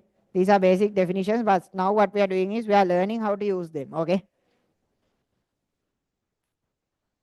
So I again repeat, just don't worry if you can't get the answers. These tunes are, it's supposed to be like that. It's supposed to be like that. Why? We are just teaching you things one step ahead from your O-level knowledge. You know these things, you know the concepts. We don't have to teach any theory point again. But you have never used these equations in this way. That's what we are trying to teach. Okay, so don't worry about these questions. Just see the ways that you can use your physics in different scenarios. Try to understand that. Then later when we are learning theory points, we'll be starting from very simple questions and move further. Okay, we will start with really simple questions and move further. And attention everyone. And every week, if the questions done by me are not enough, you have that revision session, okay? Okay, you have a revision session 2 days after the class. So not now, we are starting it after 2-3 days, maybe the end of this month. So if the number of questions done in the class is not enough for you to understand everything, you can join that online revision session. There will be doing very simple questions, lot of very simple questions, okay? So there's a structure to teach everything from beginning, from scratch, from starting from simpler questions to difficult questions. Okay. For now, what we are doing is we are doing some difficult questions using your O-level knowledge. Clear? Okay. So just don't worry if you can't get answers for these questions. Okay.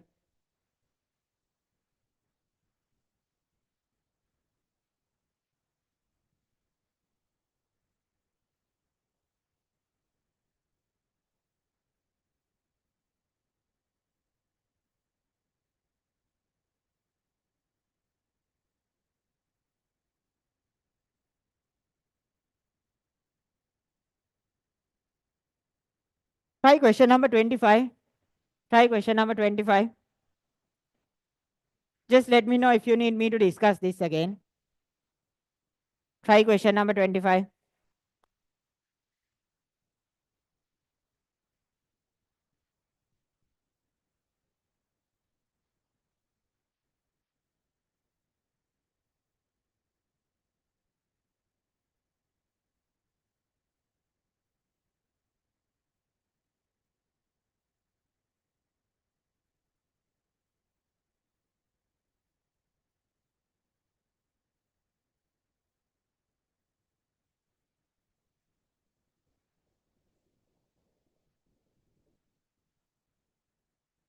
How S cancels out, it's obvious, right?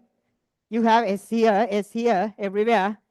So you can divide up and down by S, right? Yeah, that's how S cancels out here. Clear? I'm just answering the questions mentioned online.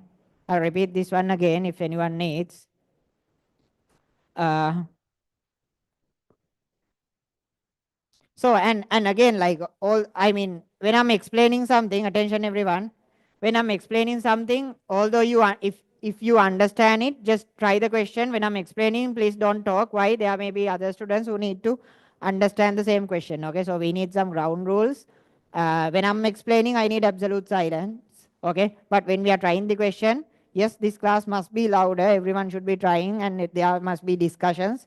Okay, the class should be, everyone should be trying and discussing the questions when I ask you to try a question, but when I'm explaining, I need absolute silence. Okay, why? Otherwise it will be a disturbance for someone who's trying to understand it. Okay, uh, try question number 25. I'll explain this again for anyone requires further explanations.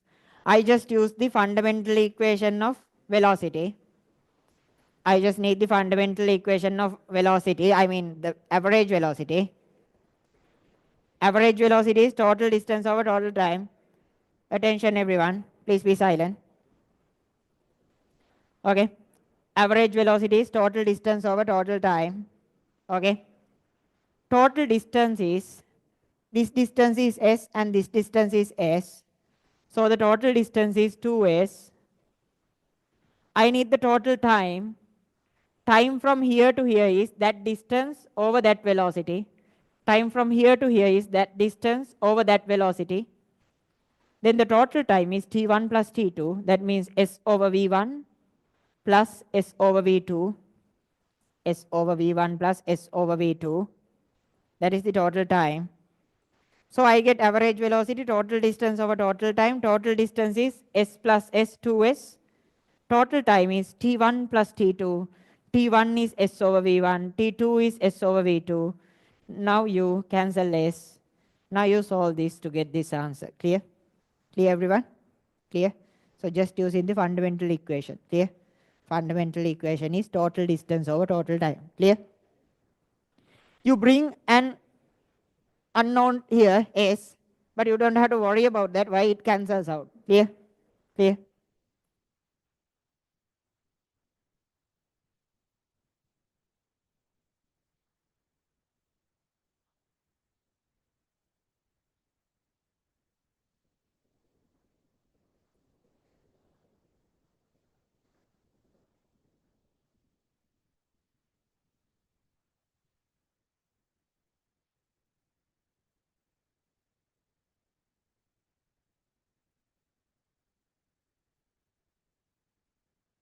And I mean, try to grow good friendships. Okay, here, just, some students understand chemistry better. Some students understand maths better, some students understand physics better. Okay.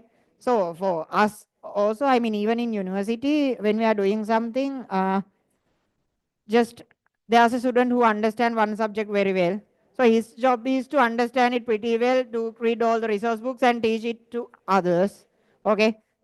So same thing can happen here. Okay. If you have good friend circles, okay, just divide the subjects among each other.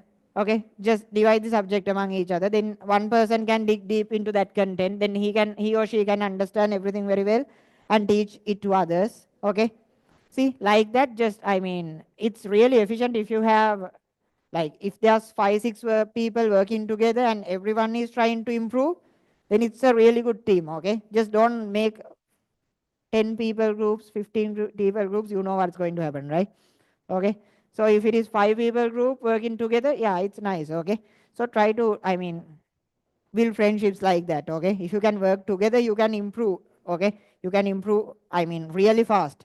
Even, I mean, even there's nothing like this physics is better physics, this physics is not good. It's not like that. Okay. You have friends going to other classes. Attention, everyone. I need silence. Okay. So it's like this. I mean, you have friends going to other classes. Okay. So for, I can remember for me and Tarusha and a lot of people in our classes, what we did was I get one tute and I mark the difficult questions from, okay, let's assume you are going to my class, then you have friends going to another class. So what you can do is you can mark the difficult questions from my tute and give it to a friend. Okay. And you can ask he or she to do the same and take that tute. Then you can try those difficult questions only. Okay. Otherwise, if you are trying to do all the questions, it's just a waste of time. So you can mark the difficult questions from my tute and hand it over to your friend, and you can take his tute and ask him, he or she, to mark the difficult questions. Okay. Then you can try those questions, and if you can't get the answer for maybe 1 or 2 questions, you can ask from he or she. Okay. And same thing can happen. Okay. So I mean, this way, I mean, if you have 5 friends going for 5 different classes, you can do the same, right?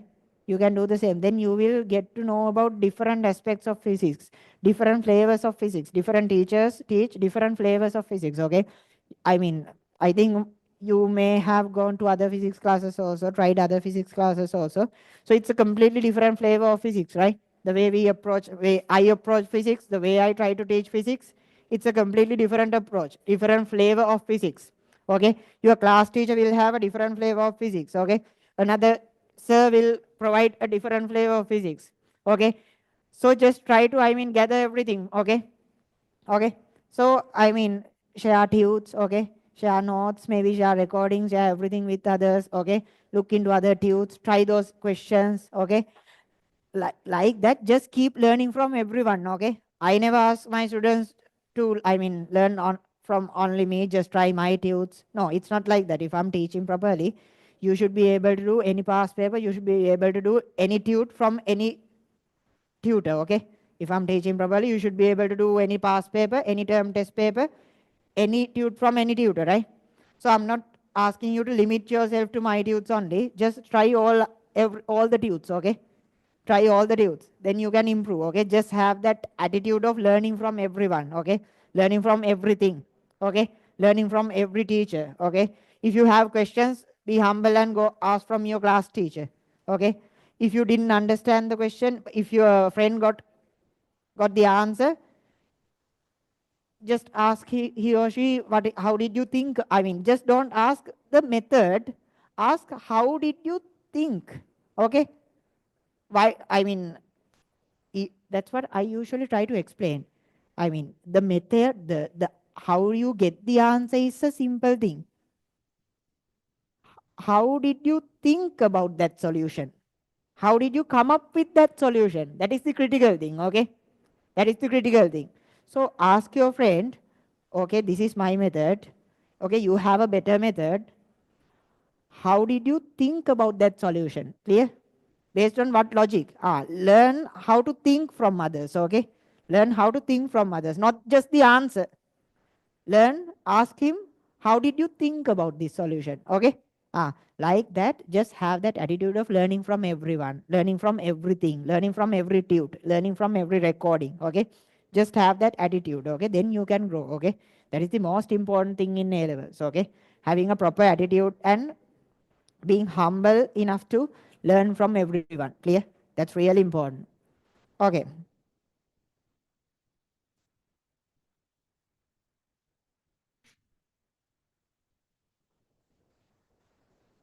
Question 25.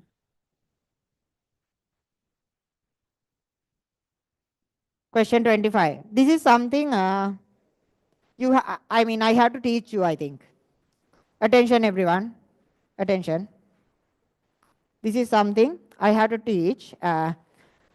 They mention in question number 21, they tell that the sensitivity of your ear is zero point 0.1. Actually, it's not the sensitivity of your ear. Attention. It's not the sensitivity of your ear. It's the sensitivity of your brain. Okay.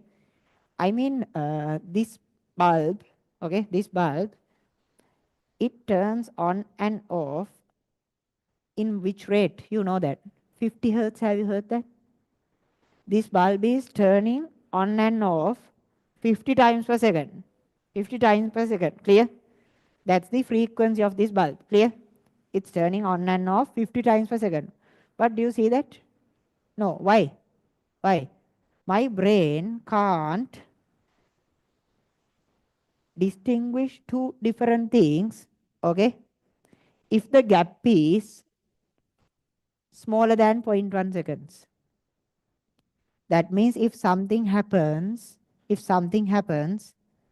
and if it changes, I mean, what happens is I see something. My brain takes zero point 0.1 seconds to process that. My brain takes zero point 0.1 seconds to process that. If the same thing happens, or if it changes a bit, before that processing time, my brain don't have enough time to process that. Yeah. So now I see the bulb turned on. Now my brain process, it take zero point 0.1 seconds to process that. It's going to turn on again before zero point 0.1 seconds. So I don't see any difference. Is that clear? Is that clear? So for me to understand two sounds as two different sounds, the gap between those sounds must be zero point 0.1 seconds. Okay? For my eyes to understand two things as two separate things, the gap between that in those incidents must be larger than zero point 0.1 seconds. Is that clear? Clear?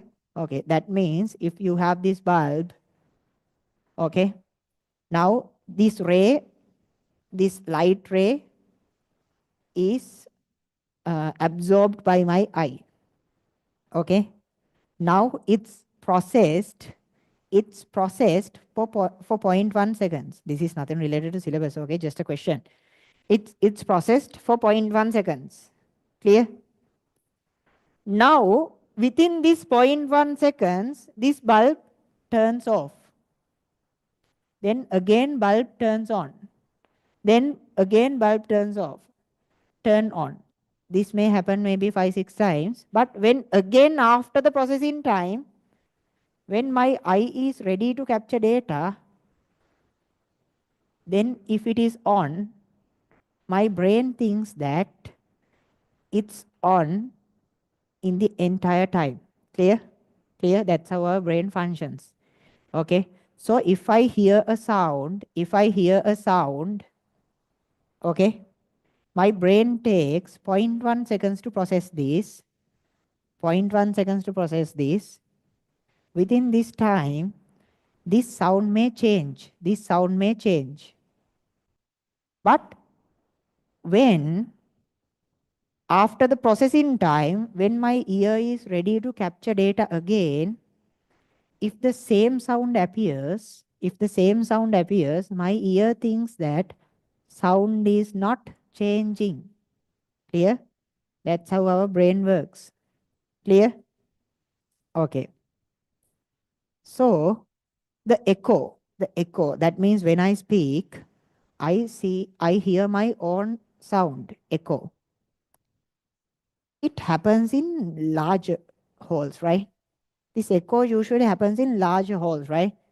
Here it's the scenario is different, but usually in your room, if you talk, you don't hear your echo.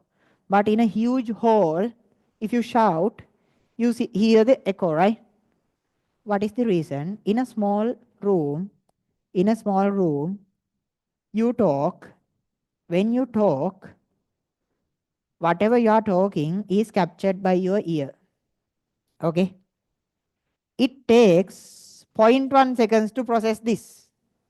It takes 0.1 seconds to process this. If this sound wave goes and returns after reflection from walls, sound reflects, right? Sound reflects from walls. So if it goes like this and reflects, before 0.1 seconds, my ear will not understand that. Why? My ear is still processing the previous signal. Clear? When I'm talking, at the same time, my ear captures that data and it takes 0.1 seconds to process that.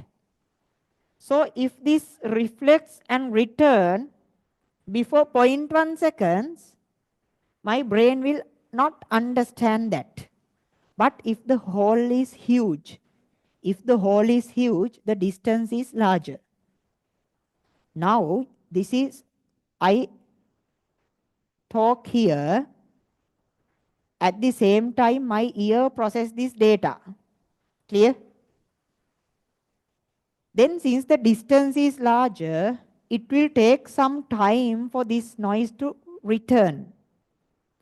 If this time is larger than zero point 0.1 seconds, if this time is larger than 0.1 seconds, now when it returns, my ear is ready to capture data again.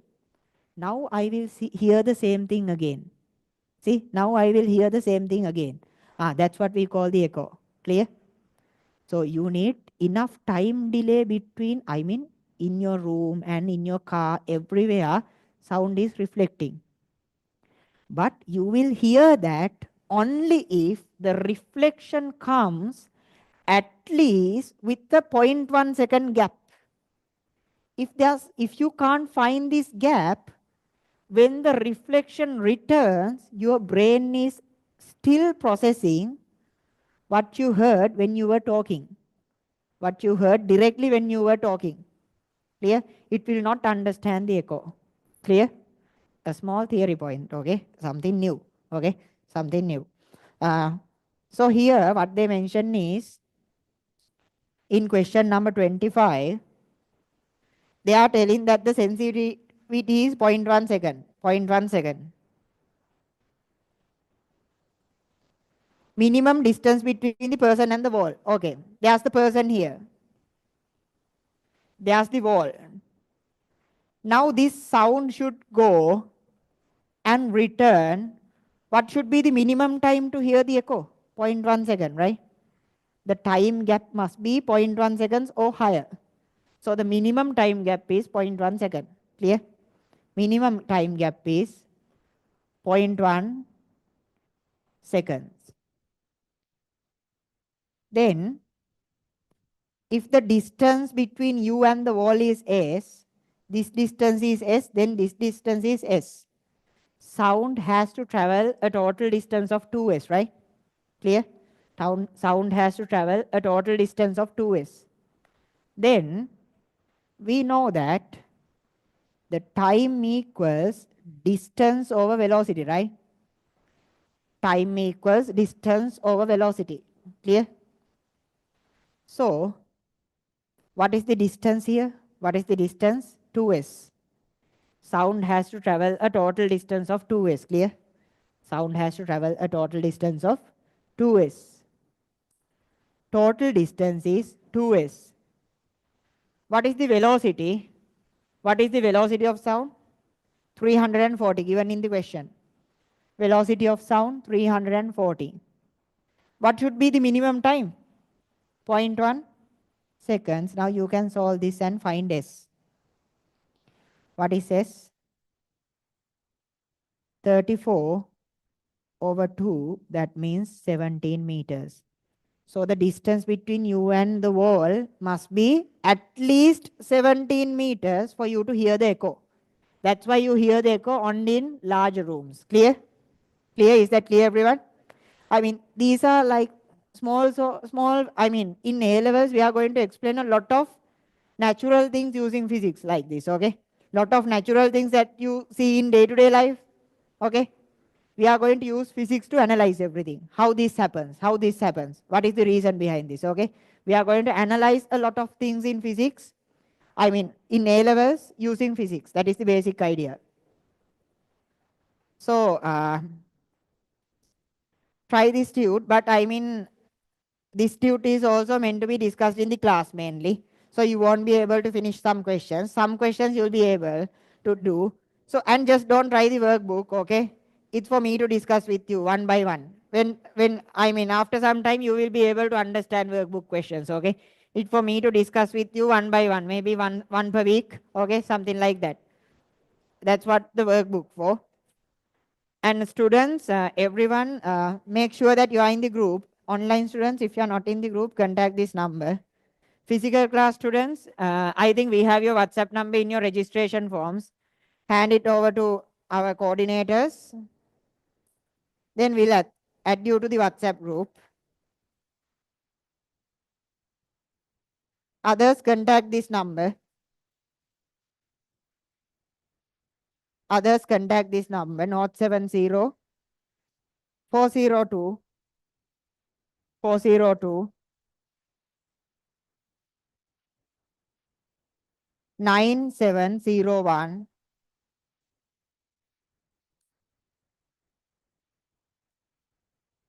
Others, contact this number. And next week will be a holiday, but there will be the suggestion form where you can request anything. It's anonymous, so you can request anything. Okay, maybe physics or anything, any changes about discussions. Okay, whatever the requirements you have, you can mention in the suggestion form. So it will be available in the group. Next week is a holiday. We'll meet after week after that. Then we'll be starting the physics content from first lesson. But every week we'll do one or two questions like this to understand and to strengthen our physics knowledge properly, to make sure that we can use our O-level knowledge properly. So that's all for today. And if you have any questions, wait after the class and ask. Yeah, thank you.